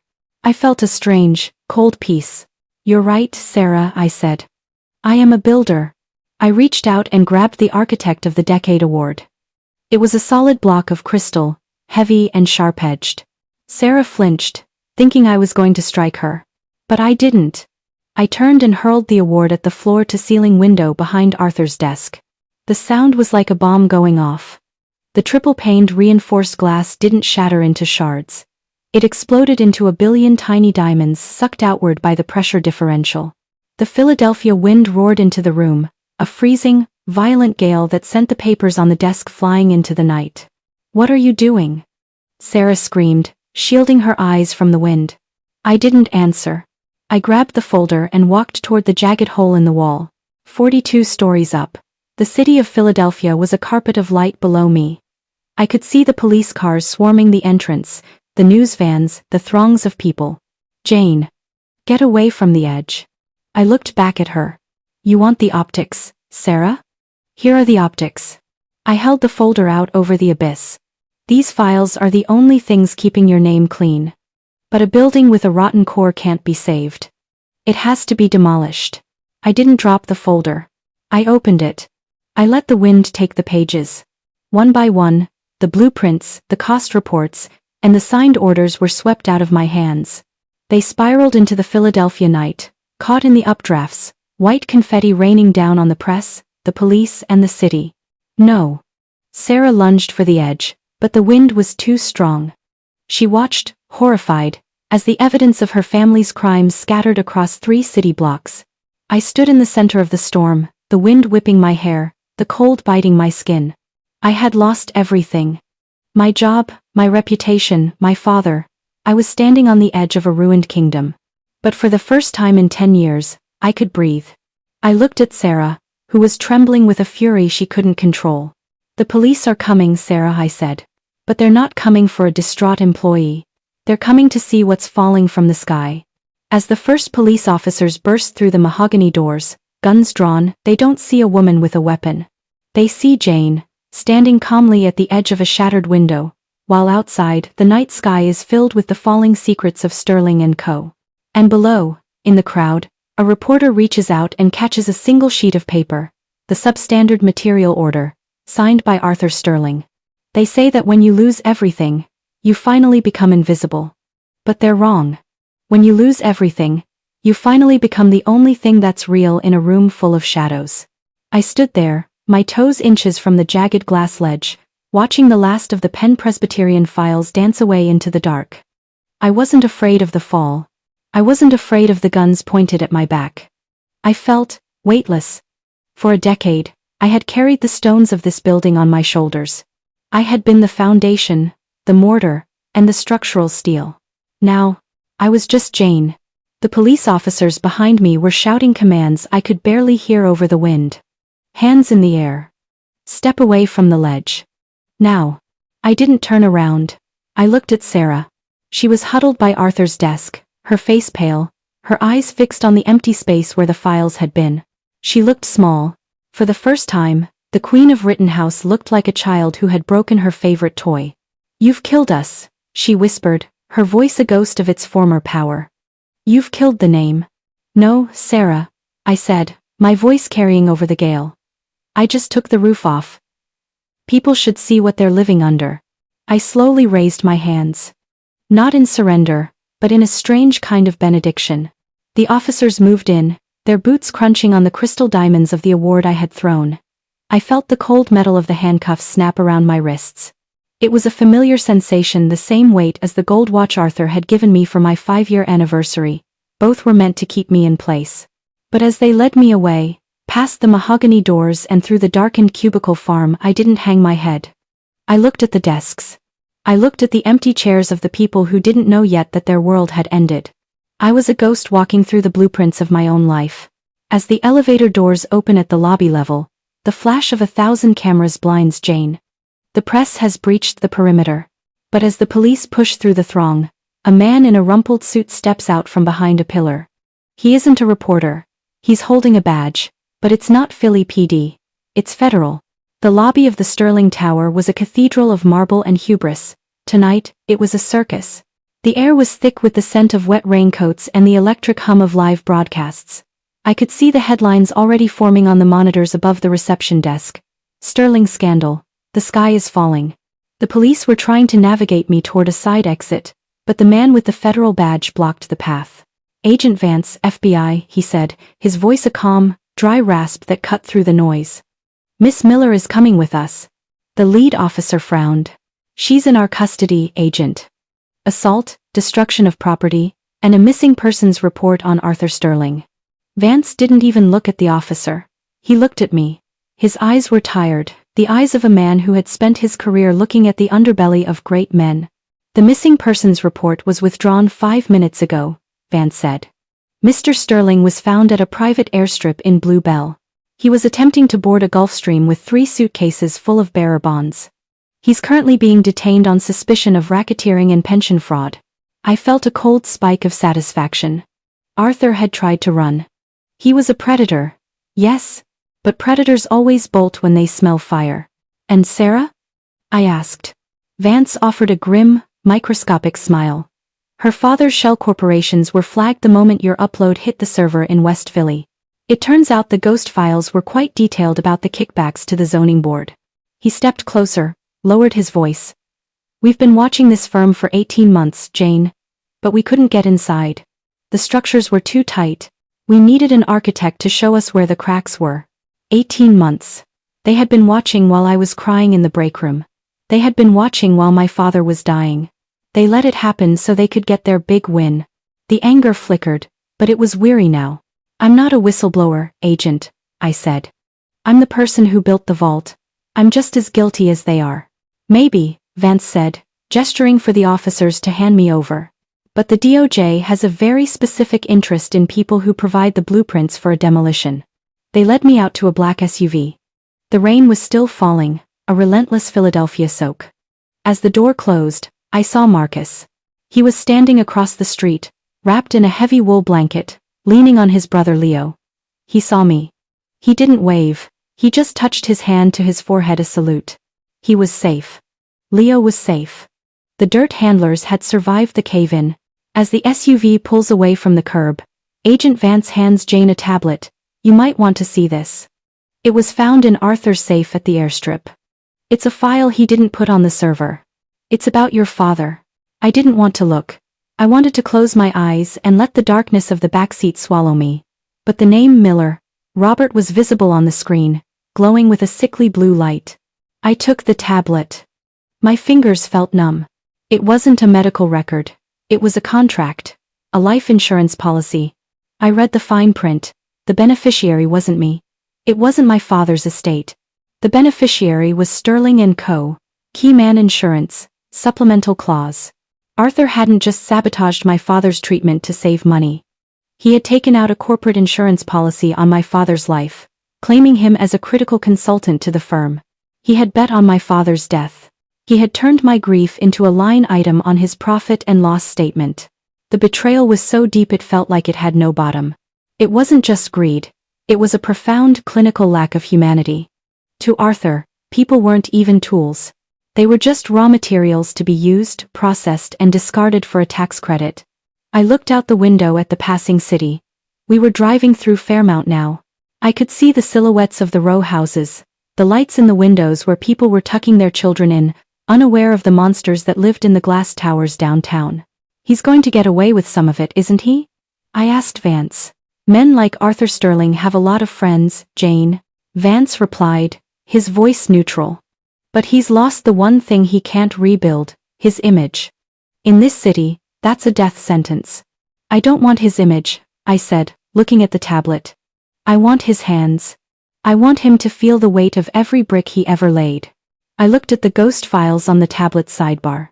There was one file Leo hadn't been able to upload in time. It was marked Project Icarus. I tapped it. It wasn't a building. It was a list. A list of every politician, every judge, and every inspector Arthur had on retainer. It was the map of the corruption that ran through Philadelphia like a sewer. Arthur thought the files I threw out the window were his downfall. He thought the pension fraud was the end. He didn't know I had saved the best for last. Agent Vance, I said, my voice cold and steady. I'm not going to a safe house. And I'm not signing a plea deal yet. What are you doing, Jane? I'm going to finish the job, I said. I'm going to show you how the city actually works. But first, I need you to make a stop. Where? The hospital, I said. The wing that Arthur built. The SUV screeches to a halt in front of the Penn Presbyterian entrance.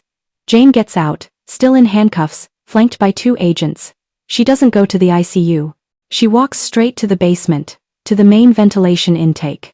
She points to a small, hidden seal on the filter housing a seal she recognizes from the substandard documents. Open it, she says. And bring a camera. The air in the basement was thick with the hum of the hospital's life support. Agent Vance watched as a technician unscrewed the housing. When the seal broke, a plume of fine, gray dust puffed out. What is that? Vance asked, shielding his nose. Proof, I said. It's a chemical fire retardant that was banned in 1994. Arthur bought a surplus supply from a demolished warehouse in Camden. It's cheaper than the medical-grade stuff, but it degrades over time. It turns into a fine powder, a powder that gets sucked straight into the patient rooms. I looked at the intake. My father didn't just have an infection. He was being poisoned by the very air of the room I put him in. I stood there in the flickering light of the basement, a woman in ruined clothes and handcuffs, looking at the physical evidence of my own negligence. I had trusted the man. I had believed the vision. But the vision was a mask for a tomb. I felt the last piece of the old Jane die in that basement. The girl who wanted to be an architect. The girl who wanted to be respected. What replaced her was something harder. Something built for a different kind of survival. Take me to the station, agent, I said. I'm ready to talk. I'll give you Project Icarus. I'll give you the judges. I'll give you the inspectors. I'll give you the whole city. Vance looked at the dust on his fingers, then at me. And what do you want in exchange, Jane? I looked at the hospital ceiling, thinking of my father, thinking of the 300 families whose pensions were gone, thinking of the city I had helped to deceive. I don't want a deal, I said. I want a demolition permit. As we walked back to the SUV, the sun was just beginning to peek over the horizon, a thin, cold sliver of gray light. The storm was over, but the air felt different. I looked back at the Sterling Tower in the distance. It was the last time I'd ever look at it as a building. From now on, it was just a pile of evidence waiting to be cleared away. The CEO had laughed when I submitted my resignation. He wasn't laughing anymore. The sun is rising on Jane's new world, but ask yourself, are you still in the dark? You've watched her realize that her silence was the loudest weapon her enemies had. If you've reached this far and you haven't subscribed, you are the silence. You are the one who lets the Arthurs of the world build their towers on your back. Subscribe now, or admit that you're just another brick in someone else's wall. If you're too afraid to commit, go to the comments and tell everyone why you'd rather stay invisible. The ride to the federal building was silent. I watched the city wake up, the bakers, the bus drivers, the people who actually make Philadelphia breathe. They had no idea that the foundations of their city were shifting. But I knew. I reached into my pocket and felt the weight of Marcus's card. The tower was falling. And I was the only one who knew where the debris would land. As Jane is led into the federal building, she sees a familiar figure waiting in the lobby. It's Elias. He's alive, but his face is bandaged and he's guarded by 2 marshals. He looks at Jane and mouths a single word, Icarus. My father used to say that a secret is like a crack in a dam. At first it's just a hairline fracture. You can ignore it. You can paint over it. But the truth is patient. It doesn't need to be loud. It just needs to be persistent. It waits for the temperature to change. It waits for the moment you think you've finally contained it. And then, it shatters the world. I sat across from Agent Vance, my hands finally free of the cuffs but still feeling the phantom weight of them. Between us lay a single black folder, Project Icarus. Seeing Elias in the lobby had changed the chemistry of my blood. He was the ghost, the man who was supposed to be untraceable, and they had broken him. His left eye was swollen shut, and his hands, the hands of a digital surgeon, were wrapped in gauze. Arthur hadn't just gone after the files, he had tried to erase the man who held them. That was his first mistake. You can kill a person. You can even kill a story. But you can't kill an idea once it's been decrypted. He's going to walk, Jane, Vance said, leaning back. His lawyers are already filing for a change of venue. They're claiming the falling papers in Center City were a coordinated act of domestic terrorism by a disgruntled employee. They're spinning the hospital dust as unverified environmental contaminants from the construction phase. He has the mayor's ear. He has the district attorney's campaign fund in his pocket. Vance tapped the folder. Icarus is powerful, but it's dense. It'll take years to litigate. By the time it hits a courtroom, Arthur will be in a non-extradition country with a new face. I looked at the flickering light. I felt the anger from the print shop, from the subway, from the roof, all of it condensing into a single point of focus. He won't walk, I said. My voice was a whisper but it filled the room. Because we're not going to litigate it. We're going to execute it. Vance narrowed his eyes. What are you talking about? Arthur Sterling is a man of ego, I said, leaning forward. He doesn't care about the money. He doesn't even care about the firm. He cares about being the smartest person in the room. He thinks he's playing a game of chess against a girl who only knows how to move pawns. He's already planning his next move. He thinks Sarah is his insurance. He thinks the city is his fortress. I tapped the folder. Icarus isn't just a list of names, Agent. It's a schedule. Every Friday at 2 p.m., Arthur meets with the head of the zoning board at a private club in Chestnut Hill. They don't exchange money. They exchange favors. This Friday Arthur is planning to sign over the title to the old Navy Yard land he bought with the stolen pension funds to a shell company owned by the mayor's brother. In exchange, all charges against Sterling and Co. vanish. We can't get a wire into that club, Vance sighed. It's built like a bunker. Private security, signal jammers, the works. You don't need a wire, I said. You need a guest. Jane reaches into the pocket of her ruined blazer. She pulls out a small, crumpled piece of paper, a napkin from the gala 3 months ago. On it is a handwritten note from Arthur. Jane, make sure the special vintage is delivered to room 4. No records. Arthur always thought his special requests were his way of showing me he trusted me. He thought he was letting me in on the inner circle. He didn't realize he was giving me the combination to his vault.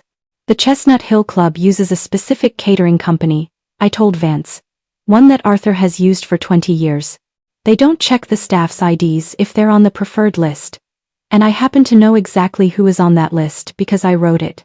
Vance stared at the napkin. You want to go in? Jane, if they catch you, the FBI can't protect you. You're technically a fugitive until we clear the kidnapping charges Arthur laid against you. I've been in that room 100 times, Agent. I was the one who recorded the minutes. I was the one who poured the wine while they carved up the city. They don't see me. I'm the dirt handler, remember? I'm part of the furniture. I felt a cold shiver of anticipation. This was the first turning point, the moment where I stopped reacting and started acting. The moment where the prey turns around and realizes the hunter has a weak heart. We had 36 hours until that meeting. Vance stood up. I'll give you the equipment, but I want Elias in the van. If something goes wrong, I want the data transmitted the second it happens. We won't get a second chance at this. He'll do it, I said. He wants Arthur's head as much as I do. They moved me to a safe house in Fairmount, a nondescript row house that smelled of lemon polish and old wallpaper. For the first time in 48 hours, I showered. I washed the black ink and the hospital dust off my skin. I watched the gray water spiral down the drain, and I imagined it was the sterling legacy being washed away. I looked at myself in the mirror. I didn't look like an assistant anymore. I looked like a ghost that had finally found its body. I spent the night with Elias. He was hooked up to 3 different laptops, his bruised fingers flying across the keys with a frantic energy. The signal jammers in the club are military grade, Jane, Elias whispered, his voice raspy. But they have one blind spot. The service elevator. It's an old Otis system. It's not shielded. If you can get the recording device to the elevator shaft by 2:15 p.m., I can leapfrog the signal to a satellite. It'll be live-streamed to every news outlet in the tri-state area. And Arthur? I asked. He'll be too busy signing his own death warrant to notice, Elias said. He looked at me, his one good eye brimming with a dark, vengeful light. Jane. Sarah is going to be there. She's the one who handles the mayor's brother side of things. If you take down Arthur, you take her down too. I thought about Sarah's face in the rain. I thought about the gold compass. I thought about the woman who had called me her only friend while she sat on the board that poisoned my father. Good, I said. I want them to be together when the tower falls. A knock on the safe house door. Not the FBI. A coded knock, 3 short, 1 long. It's Marcus. He's pale, but he's holding a black tuxedo bag. You're going to need more than a waitress uniform, Jane, he says. The mayor's brother likes to see excellence in the room. Friday afternoon in Philadelphia. The city was glowing with the kind of crisp, deceptive sunlight that makes you forget how cold the wind is. Chestnut Hill is a place where the trees are older than the country and the money is older than the trees. The club was a sprawling stone mansion, hidden behind a 10-foot wall of ivy-covered brick. I sat in the back of the catering van, adjusting the collar of the starched white shirt Marcus had brought me. I wasn't going in as a waitress. I was going in as the special events coordinator from the catering firm, a role I'd played a dozen times for Arthur. My heart was a steady, cold drumbeat. No fear. Only the weight of the recording device taped to the small of my back, a wafer-thin piece of technology that Elias had nicknamed the Veritas. You have 5 minutes until the meeting starts, Vance's voice crackled in my earpiece. Arthur's Mercedes just pulled through the gate. Sarah is with him. I stepped out of the van. The air was silent here, far from the sirens of Center City. I walked through the service entrance. The staff barely looked at me. I was wearing the uniform of authority, the black vest, the clipboard, the impatient expression of someone who has a gala to run. I moved through the kitchen, past the smell of roasting lamb and expensive truffles. I headed for room 4. The door was guarded by 2 of Arthur's cleaners, the men in gray suits. They recognized me. I saw the flash of confusion in their eyes, then the realization. Miss Miller? One of them said, stepping forward. You're not supposed to be. Arthur sent me. I snapped, not breaking my stride. The wine delivery was botched. If the 1,945 Petrus isn't on that table in 3 minutes, he's going to have your heads. Move. I didn't wait for them to process it. I pushed past them. The room was opulent. Dark wood, leather chairs, and a massive mahogany table that had likely seen more crimes committed on its surface than any courtroom in the city. Arthur was there. He was leaning back, a cigar in one hand, looking every bit the king he thought he was. Sarah was next to him, her face a mask of cold, professional elegance. Opposite them was a man I recognized from the news, the man who controlled the city's land. And once the title is transferred, Arthur was saying, his voice booming with that familiar, oily confidence, the pension investigation simply evaporates. A clerical error in the filing. We all walk away happy. He sounded so certain. So invincible. He looked at me as I entered, but he didn't see Jane. He saw a servant. He saw the dirt handler coming to fetch the wine, Finally, Arthur said, not even pausing his sentence. Jane, open the Petrus. We have a toast to make. I walked to the sideboard. I picked up the bottle. My hands were perfectly steady. I leaned over the table, placing the crystal glasses. As I did, I let the Veritas device slide from my sleeve and stick to the underside of the mahogany table, directly in front of the zoning board head. I looked up. My eyes met Sarah's. For a split second the mask slipped. She saw me, not the waitress. She saw the woman from the 42nd floor. She saw the girl from the Divine Lorraine. Her eyes widened. She began to stand up. Arthur. I didn't wait. I didn't say a word. I turned and walked out of the room. Jane. Arthur's voice called out behind me, sharp and confused. Where are you going? I didn't answer. I reached the service elevator and slammed the door close button. I checked my watch. 2:14 p.m. I reached for the override switch in the elevator, the one that kept the doors open between floors, the maintenance mode. The elevator lurched and stopped, suspended in the shaft, providing the perfect unshielded conduit for the signal. Elias, I whispered into my collar. Go. Through the elevator's floor, I hear the muffled sound of shouting from room 4. Then, the sound of a chair being thrown. My phone vibrates in my pocket. A news alert. The headline, live feed, CEO Arthur Sterling admits to pension fraud and bribery in shocking leak. The silence of the elevator shaft was broken only by the sound of my own breathing. I looked at the screen of my phone. There it was. A grainy, high-definition audio-video stream, coming directly from the Veritas device under the table. I watched Arthur's face on the screen. He was still holding the cigar, but his expression had turned to ash. He was staring at the zoning board head's phone, which was playing the live stream of their own conversation. The pension investigation simply evaporates. His own voice echoed back at him, played to 5 million people simultaneously. Sarah was screaming at the security guards, her poise shattered. She was clawing at the table, trying to find the device, her expensive nails scratching the wood. It was beautiful. It was the sound of a building finally, irrevocably collapsing. The elevator doors suddenly groaned. Someone was trying to pry them open from the floor above. Jane, you bitch. Open this door. Arthur's voice was a primal roar, stripped of all its charisma. I didn't move. I leaned against the back wall of the elevator and watched the stream. I watched the police sirens appear on the club's security feed. I watched the cleaners flee through the back gardens, leaving their bosses behind. I watched the mayor's brother put his head in his hands. The first domino had fallen, and the weight of it was pulling the rest of the world down with it. I reached into my pocket and pulled out the small, brass-bound ruler, the one my father gave me.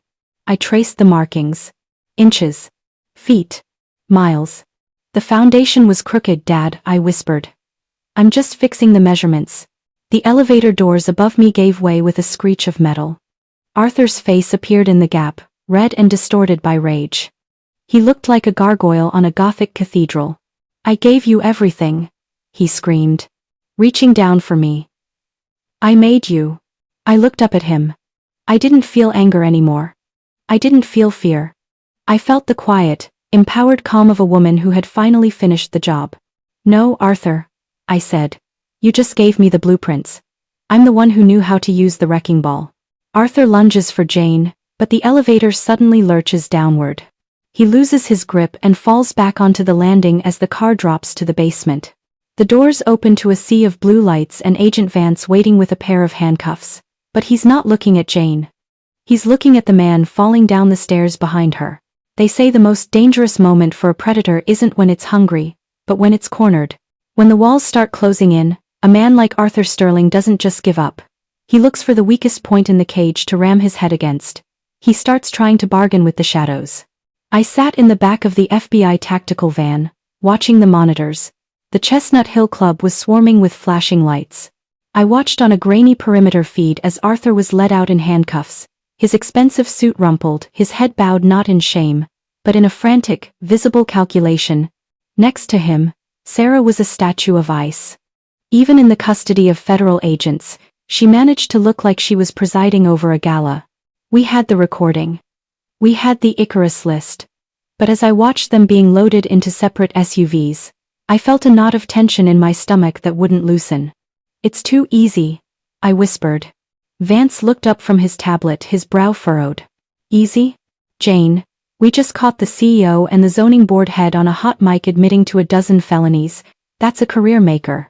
You don't know him, I said, my voice tight. Arthur is a builder. He always has a secondary support system. He always builds a failsafe into his structures. If the main pillar falls, a secondary one is supposed to take the load. The failsafe was Sarah's family, Elias said from his workstation, his voice raspy but sharp. And we just nuked that with the upload. Her father's shell companies are being frozen as we speak. They have no money, no influence, and no friends left in the city. I looked at the screen. Arthur was leaning toward the agent, holding his arm, his lips moving. He wasn't pleading. He was whispering something. I remembered a project from 5 years ago. The Liberty Vault. It was a private storage facility Arthur had designed for a group of international investors. He had told me once, over a late-night bottle of scotch, that the best way to hide something isn't to bury it, but to put it in plain sight under a different name. Vance, I said, leaning forward, check the registration for a property on 22nd and Market. An old warehouse. It's listed under SP Holdings. SP? Vance asked, typing into his database. Sterling Proteus, I replied. It was a subsidiary he folded 10 years ago. It shouldn't exist. The computer chirped. Vance's face went pale. It doesn't exist on the corporate books, but the deed is active. It's held by a private trust. And Jane, there's a security alert triggered there. 2 minutes ago. My heart hammered against my ribs. He didn't just have a list of names, agent. He had a physical insurance policy. The black box. He told me once that if the world ever turned on him, he had enough leverage in a single steel crate to burn Philadelphia to the ground. The tactical van's radio erupts with a panicked voice. Unit 4 to base. We've lost the transport. The SUV carrying Arthur Sterling just took a hard left onto the Vine Street Expressway. A gray SUV rammed the escort. Shots fired. The world exploded into motion. Vance was shouting into his headset. Elias was frantically trying to pull up the city's traffic cameras. I sat frozen, the cold realization washing over me. Arthur hadn't been defeated at the club. The club was the distraction. He had let us catch him there. He had let us think we were winning so we would lower our guard during the transport. He knew exactly which route the FBI would take. He was testing us. He was seeing how fast we could react, how much we really knew, and we had failed the first test. I have them, Elias yelled. Traffic cam at 18th. The gray SUV is a tactical build. They're professional, Vance. They're heading toward the warehouse on 22nd. He's going for the black box, I said, my voice sounding like it was coming from a long way off. If he gets those files, the physical ones, the ones with the original signatures of the governors and the bank presidents, he doesn't need to run. He can blackmail his way into a pardon by midnight. Vance slammed his fist against the van's wall. Driver, turn us around. Get us to 22nd and Market. Now. The van lurched, the tires screaming as we pulled a violent U-turn. I gripped the edge of the metal bench, my knuckles white. Anger, cold and sharp, flooded back. He was still trying to build his way out of the ruins. He was still trying to use the dirt to stay clean. Elias, I said, leaning over his shoulder. Can you get into the warehouse's internal security? I need to see what he's doing. It's an offline system, Jane. I'd have to be within 50 feet to bridge the gap. Then get me to the roof, I said to Vance. No way, Vance snapped. You're a witness, Jane. I'm not putting you in a live fire zone. I designed the security layout for that building. I shouted over the sirens. I know where the blind cameras are. I know how to bypass the pressure plates in the floor. If your team goes in there blind, he'll blow the whole block before you reach the first floor. He's a scorched earth architect, Vance. He'd rather destroy the city than lose his place in it. Vance looked at me for a long, silent beat. He saw the fire in my eyes, the fire he'd been trying to use since the basement of the hospital. One team, he said. You stay behind the lead. If a single shot is fired, you drop to the floor. Understand? I understand, I said. But I knew I was lying. If I saw Arthur, I wasn't going to drop. I was going to finish the demolition. As the van screeches to a halt outside the 22nd Street warehouse, we see the gray SUV smashed into the loading dock. The heavy steel door is hanging off its hinges. From inside, the high-pitched whine of an industrial shredder starts to echo through the rainy street. The sound of the shredder was the sound of a legacy being devoured. I stepped out of the van, the rain slicking my hair. The FBI tactical team was already moving, a line of black-clad figures flowing toward the entrance like ink. I followed, my heart a drum in my ears. The warehouse was a cavern of shadows and rusted machinery. The air smelled of old grease and ozone. Second floor, I whispered to the lead agent, pointing toward a narrow metal catwalk. The executive office is shielded. That's where the shredder is. We moved in silence. My boots felt heavy, every step a memory of the 10 years I'd spent building this man's defenses. I knew every bolt in this place. I knew the exact tension of the cables holding up the mezzanine. We reached the stairs. Suddenly, the shredder stopped. The silence that followed was terrifying. It was the silence of a predator waiting for the trap to spring. "Arthur!" Vance yelled from the bottom of the stairs. "It's over. The building is surrounded. There's no way out." A laugh echoed from above. It wasn't the booming laugh from the 42nd floor. It was a thin, dry sound. "There's always a way out, Agent Vance." Arthur's voice drifted down. "You just have to be willing to change the floor plan." Suddenly, the lights in the warehouse flickered and died. "Jane." Elias's voice crackled in my earpiece. "He just triggered a localized EMP. My sensors are blind. I can't track him." In the absolute darkness, I heard the sound of a heavy metal door sliding open, not above us. Behind us. I turned, my hand reaching for the flashlight on my belt. But before I could click it on, a hand clamped over my mouth. The scent of jasmine and expensive scotch hit me. "Don't scream, Jane," Sarah's voice hissed in my ear. "Unless you want the FBI to see what I'm holding." I felt the cold, sharp edge of a blade press against my throat. "He's not in the office," she whispered, her breath hot against my cheek. "He's in the basement. He's setting the charges. He's going to drop this building into the subway tunnels." I froze. The betrayal I'd felt from Sarah before was nothing compared to the madness I heard in her voice now. She wasn't trying to save herself anymore. She was helping him burn it all. "Why, Sarah?" I wheezed against her hand. "You'll die too." "A Sterling doesn't go to prison, Jane," she said, her voice trembling with a terrifying, religious fervor. "We either own the city, or we become part of its history. Now, you're going to help me get to the basement. You're going to show me the override for the fire doors. Because if I go down, you're the one who's going to be blamed for the explosion." Sarah jerks me backward into the shadows of a storage rack just as a flashlight beam sweeps the area. I see Arthur on the mezzanine level above, holding a remote detonator. He isn't looking for the FBI. He's looking directly at the spot where Sarah is holding me, and he's smiling. Arthur's smile was the most honest thing I'd ever seen from him. It wasn't a smile of victory. It was the smile of a man who had finally shed the burden of being great and accepted that he was a monster. He knew Sarah was holding me. He knew his wife was using me as a shield. And he didn't care. He was ready to blow the building with both of us inside. To Arthur, we weren't people. We were just structural elements. And right now we were redundant. "Sarah," I whispered, my voice steady despite the blade at my throat. "Look at him. Look at the detonator." She glanced up. In the faint, flickering emergency light, she saw Arthur's thumb hovering over the red button. "Arthur?" She called out, her voice cracking. "Arthur, wait. I have her. I have the witness." Arthur didn't even blink. "The witness is irrelevant, Sarah. The evidence is destroyed. And you've become a liability. You're too emotional. You're too loud.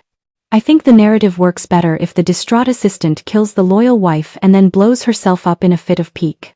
The silence that followed was the sound of Sarah's world finally, truly ending. She had spent her life propping him up, protecting his image, being the architect of his shadow, and he was discarding her like a used blueprint. The blade against my throat wavered. Her hand began to shake. "He's going to do it, Sarah," I said. "He doesn't love you. He doesn't love anyone. He only loves the scale of his own destruction." Sarah's grip loosened. She let out a soft, broken sob. This was the testing point. This was the moment where the enemy's strategy escalated beyond logic and into pure, unadulterated ego. I didn't wait for her to drop the knife. I grabbed her wrist, twisted it, and slammed her against the storage rack. I didn't do it out of anger. I did it out of survival. Vance. I screamed, lunging out of the shadows. He has a detonator. Mezzanine north. Flashlights converged on Arthur. Drop it, Sterling. Arthur looked down at the sea of lights. He looked at me. You always were the best at logistics, Jane, he said, his voice calm. Almost conversational. But you forgot to account for the foundation. He pressed the button. Nothing happened. The warehouse stayed silent. No explosion. No collapse. Arthur's thumb clicked the button again. And again. His face transformed from cold arrogance to frantic, ugly confusion. The charges, he stammered. I set them myself. I know you did, Arthur, I said, stepping into the center of the floor, the light from a dozen flashlights illuminating me. But I'm the one who handled the special deliveries for this warehouse last month, remember? The fire suppressant system you had me install. I allowed myself a small, cold smile. I didn't install fire suppressant. I installed a signal dampening foam. It's a new material, very expensive. It hardens into a solid block of polymer within seconds of being triggered. I triggered it the moment I saw you ram the SUV. Your detonators aren't just muffled, Arthur. They're buried under 6 tons of solid plastic. Arthur stared at me. For the first time in 10 years he looked at me and actually saw me.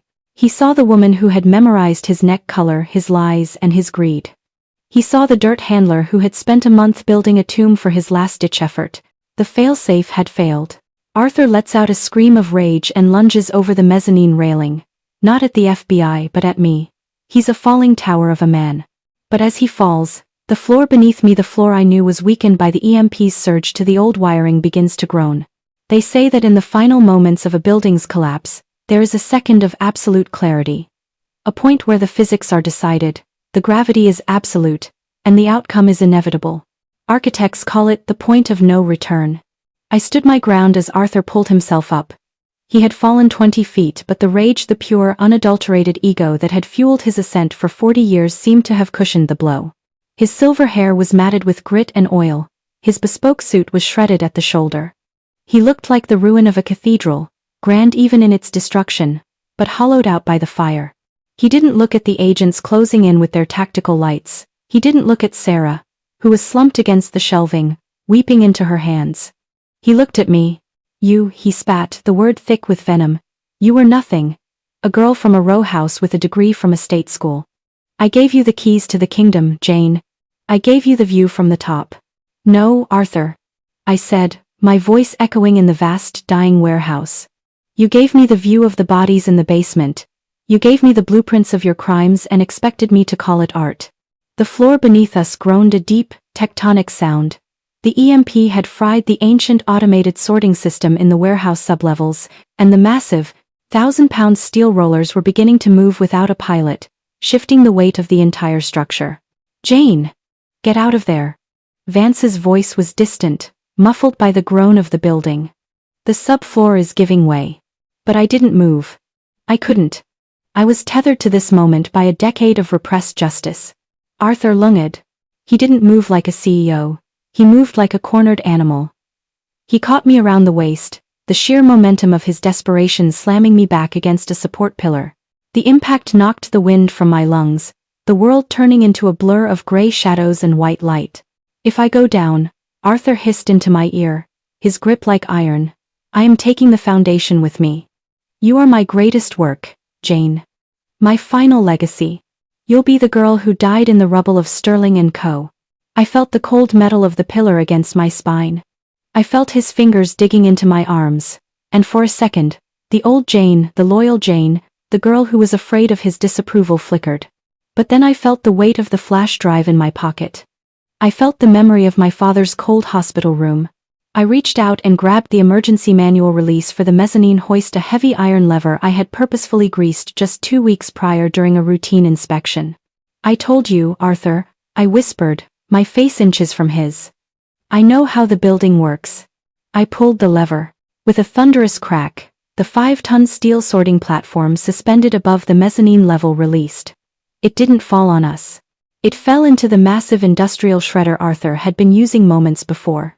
The machine, jammed by the sudden influx of structural steel, began to tear itself apart, the vibrations shaking the very floor we stood on. The warehouse didn't just shake, it screamed. The shredder, designed to turn paper and thin metal into dust, was now locked in a death struggle with a primary structural support. The vibrations were so intense they rattled the teeth in my head. Arthur's grip faltered as the floor beneath his feet buckled. He looked up, his eyes wide as he realized that the failsafe I'd built wasn't just to stop his bombs. It was to use his own machinery against him. The floor plates began to part, revealing the dark, churning depths of the sublevel, a 20-foot drop into the gears of the sorting system. Jane? Arthur reached out, his hand clawing at the air as he began to slide toward the opening. I grabbed the support pillar, my fingers locking around a bolt I had tightened myself. I watched him. I didn't reach out. I didn't scream for the agents. I just watched the man who had stolen my father's life realize that he was finally, truly alone in the dark. "Save me!" he shrieked over the roar of the dying machinery. "Jane, I can give you anything. The firm. The offshore accounts. I'll give you the truth about the mayor. Just take my hand." I looked at his outstretched hand. The same hand that had signed my father's death warrant. The same hand that had patted my shoulder while he lied to my face. "The work is done, Arthur," I said, repeating the words he'd told me 3 years ago. "And the world doesn't stop for our personal tragedies." The floor plate gave way. Arthur didn't fall with a scream. He fell with a gasp, the sound of a man finally running out of breath, running out of lies, running out of time. He disappeared into the shadows of the sublevel just as the shredder gave one final, violent lurch and died. Silence rushed back into the warehouse, heavy and suffocating. I stood on the edge of the pit, my chest heaving. I looked down, but I couldn't see him. There was only the smell of hot metal and the distant, rhythmic dripping of the rain through the roof. Jane? It was Sarah. She had crawled to the edge of the rack, her face a mask of horror. She looked into the pit, then at me. "Is he?" "He's in the foundation, Sarah," I said, my voice flat. "Right where he wanted to be." Vance and his team swarmed the area then, their flashlights cutting through the dust. They moved with mechanical efficiency, securing the perimeter, checking the pit, arresting Sarah. I felt a hand on my shoulder. It wasn't Arthur's heavy, possessive grip, it was Vance. "It's over, Jane," he said. "We have the black box. We have him. We have the city." I looked at the handcuffs on Sarah's wrists as they led her away. She didn't look at me. She looked at the ground, her royal status finally stripped away by the common dirt of a West Philly warehouse. As Vance leads Jane toward the exit, a technician from the forensics team runs up, holding a charred, half-shredded document salvaged from the machine. "Agent Vance. You need to see this." It was in the primary drive. "It's not a bribe. It's a map of a second location, under the Schuylkill River." The Schuylkill River. The site of the redevelopment project. The place where the cracks first started. I sat on the bumper of the tactical van, a gray blanket draped over my shoulders. The rain was finally stopping, the clouds breaking to reveal a pale, indifferent moon. I looked at the half-shredded document Vance held. It was a topographical map of the riverbed marked with coordinates I recognized instantly. Arthur hadn't just been laundering money or forging environmental reports. He had been building something beneath the water. A secondary structure. A hidden vault? Or something worse. "He's not dead, Vance," I whispered. Vance looked at me, startled. "Jane, he fell 20 feet into a collapsed subfloor. No one survives that." "I didn't see a body," I said, my voice rising. "I saw a fall. Arthur Sterling doesn't fall unless he's already planned the landing." The subfloor. It didn't collapse because of the shredder. It collapsed because I pulled the lever, yes, but the way it fell, it was too clean. It was an egress point. I looked at the warehouse. It was an old building, yes, but it sat directly above a network of abandoned utility tunnels that led to the river. He used me, I realized, the anger flaring up one last time. He knew I'd pull that lever. He knew I'd try to drop him. He used my own vengeance to trigger his escape. Vance barked orders into his radio. "Get a recovery team into that pit. Now.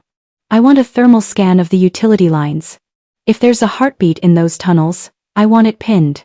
But I knew they wouldn't find him. Not yet. Arthur Sterling was a ghost now, A ghost with a map of the river and a city full of people who still owed him favors. Elias walked over, his face pale in the moonlight. He looked at the map in my hand. The Schuylkill project wasn't a development, Jane, he said, his voice trembling. It was a bridge. A bridge to the offshore servers. If he gets to the river vault, he can wipe every shred of evidence we have. He can reset the board. I looked at the clock on the van's dashboard. 35 hours left. The first turning point had happened, but the execution wasn't over. I had demolished the tower, but the architect was still in the wind. I stood up, dropping the blanket. I didn't feel tired anymore. I didn't feel like a victim. We're not going to the station, Vance, I said. Jane, you need medical attention. I need to go to the river, I said, my voice sounding like the steel I had spent my life studying. I built that project. I know where the airlocks are. I know where the server room is hidden in the pylons.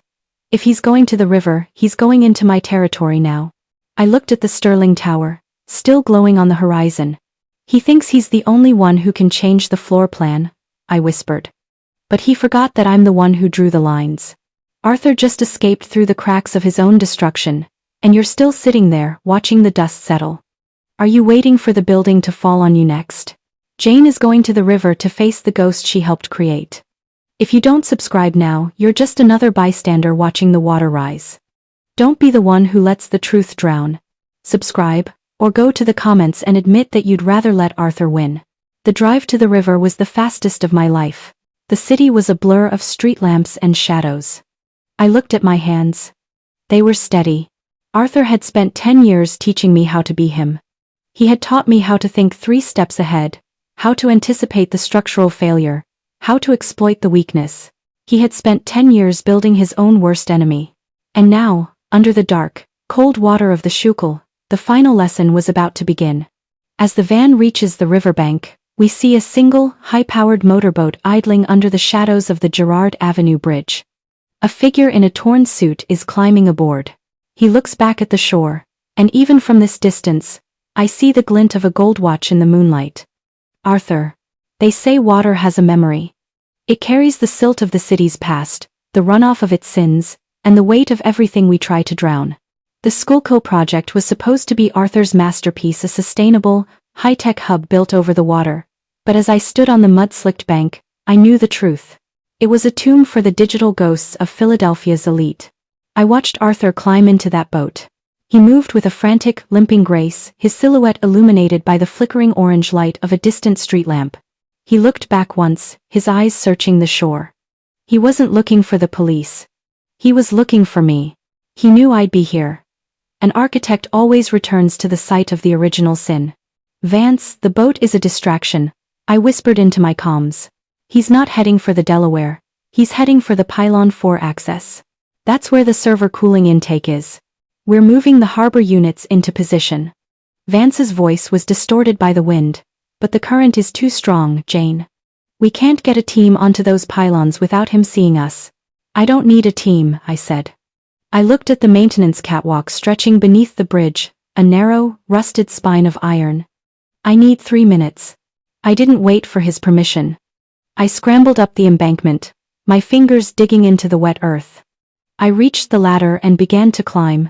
The air up here was different. It tasted of wet iron and electricity. Below me, the river was a churning black snake, hungry and indifferent. If I fell, there would be no rescue. The Schuylkill doesn't give back what it takes. I reached the catwalk and began to run.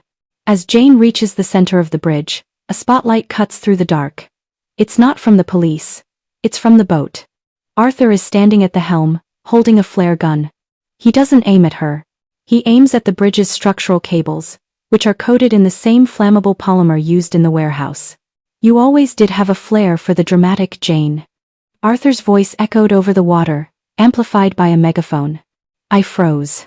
The flare hit the cable 30 feet ahead of me.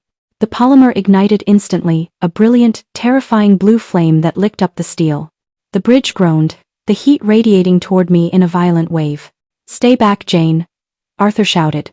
Go home. Tell the FBI I drowned. I'll give you the accounts. I'll make you richer than Sarah ever dreamed. Just let the river have the rest. I looked at the blue flame. It was beautiful in a horrific way, the color of a dying star. I'm not here for the money, Arthur. I screamed back, my voice tearing through the wind. I'm here for the foundations. I'm here for the 300 families. I'm here for my father. I didn't stop. I ran through the smoke. The heat singed my hair, the smell of burning chemicals filling my lungs. I jumped over the flaming gap in the catwalk, my boots catching on the far edge. I rolled, the grit of the bridge floor scraping my face, but I didn't stop. I reached Pylon Cat. I pulled the manual override for the airlock. The heavy steel door hissed open, sucking me into the pressurized silence of the pylon's interior. The contrast was staggering. Outside was chaos, inside was a cathedral of technology. Rows of blinking servers hummed in the cool, filtered air. This was Arthur's real black box. This was the brain of the city, hidden beneath the water. I walked to the central console. My hands were shaking, but the anger was a steadying weight. Janie. Don't do it. I turned. Arthur was standing in the second airlock door, 20 feet away. He was soaked, his suit ruined, his face a mask of desperation. He wasn't holding a weapon. He was holding a small, silver remote. This pylon is rigged, Jane, he whispered. If you touch that server, I trigger the breach. The river will be inside this room in 5 seconds. We'll both go down. Then we go down, I said. I looked at the purge command on the screen. One button, one click. And every bribe, every forged contract, and every secret the Sterlings owned would be broadcast to the world and then deleted from existence. Think about your future, Jane, Arthur said, stepping closer. You're a brilliant architect. You can build a new life. I can help you. We can be partners. Real partners. Partners. He still didn't get it. He still thought everything was a negotiation. He still thought I was the girl who wanted his approval. I looked at the photo of my father I still carried in my pocket. It was damp and crumpled, but his eyes were still clear. If the foundation is crooked, the whole house is a lie. The foundation is gone, Arthur, I said. I looked him in the eye and pressed the button. The servers scream. A high-pitched, digital wail that shakes the pylon. Arthur's face turns a ghostly white. He looks at the remote in his hand, then at the watertight seals on the walls. A small, persistent trickle of water begins to leak from the ceiling. He didn't trigger it. The purge did. The sound of the breach was a low, guttural moan. Arthur lunged for the console, but it was too late. The screen was scrolling with a million lines of data, the history of a decade of corruption flowing out into the world. The trickle from the ceiling turned into a torrent. The pressure of the river was starting to crush the pylon. You've killed us. Arthur screamed, his voice breaking.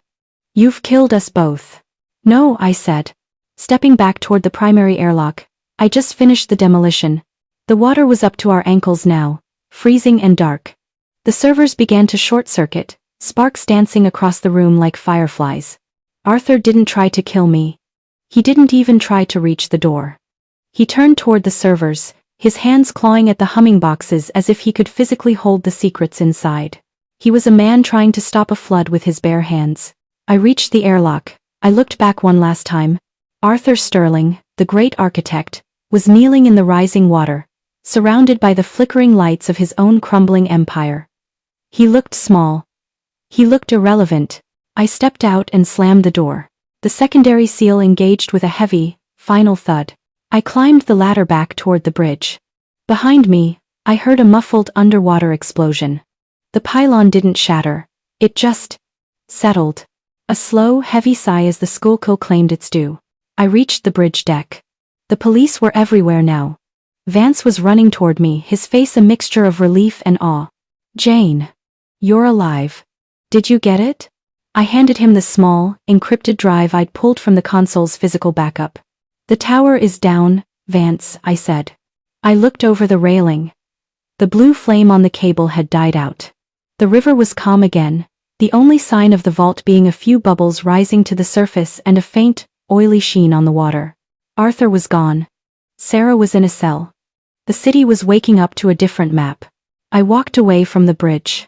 I didn't wait for the questions. I didn't wait for the cameras. I walked until I reached the small park by the river. I sat on a bench and watched the sun come up over the Philadelphia skyline. The Sterling Tower was still there, but it looked different. It looked like a hollow shell. I reached into my pocket and found the gold watch Arthur had given me. I looked at it for a moment, then I stood up and threw it into the grass. I didn't need to know the time anymore. I was finally off the clock. The architect has fallen, and the ghost has finally found her peace. You've followed Jane through the rain, the fire, and the flood. You've seen what happens when the dirt handler decides to clean house. If you're still here, you know the truth. The building is only as strong as the people who keep its secrets. Subscribe now to see what Jane builds next. Or walk away, and wonder when the foundations of your own world will start to crack. My name is Jane Miller. I used to be an assistant. I used to be a shadow. Now, I'm the one who knows where the bodies are buried. And I'm just getting started.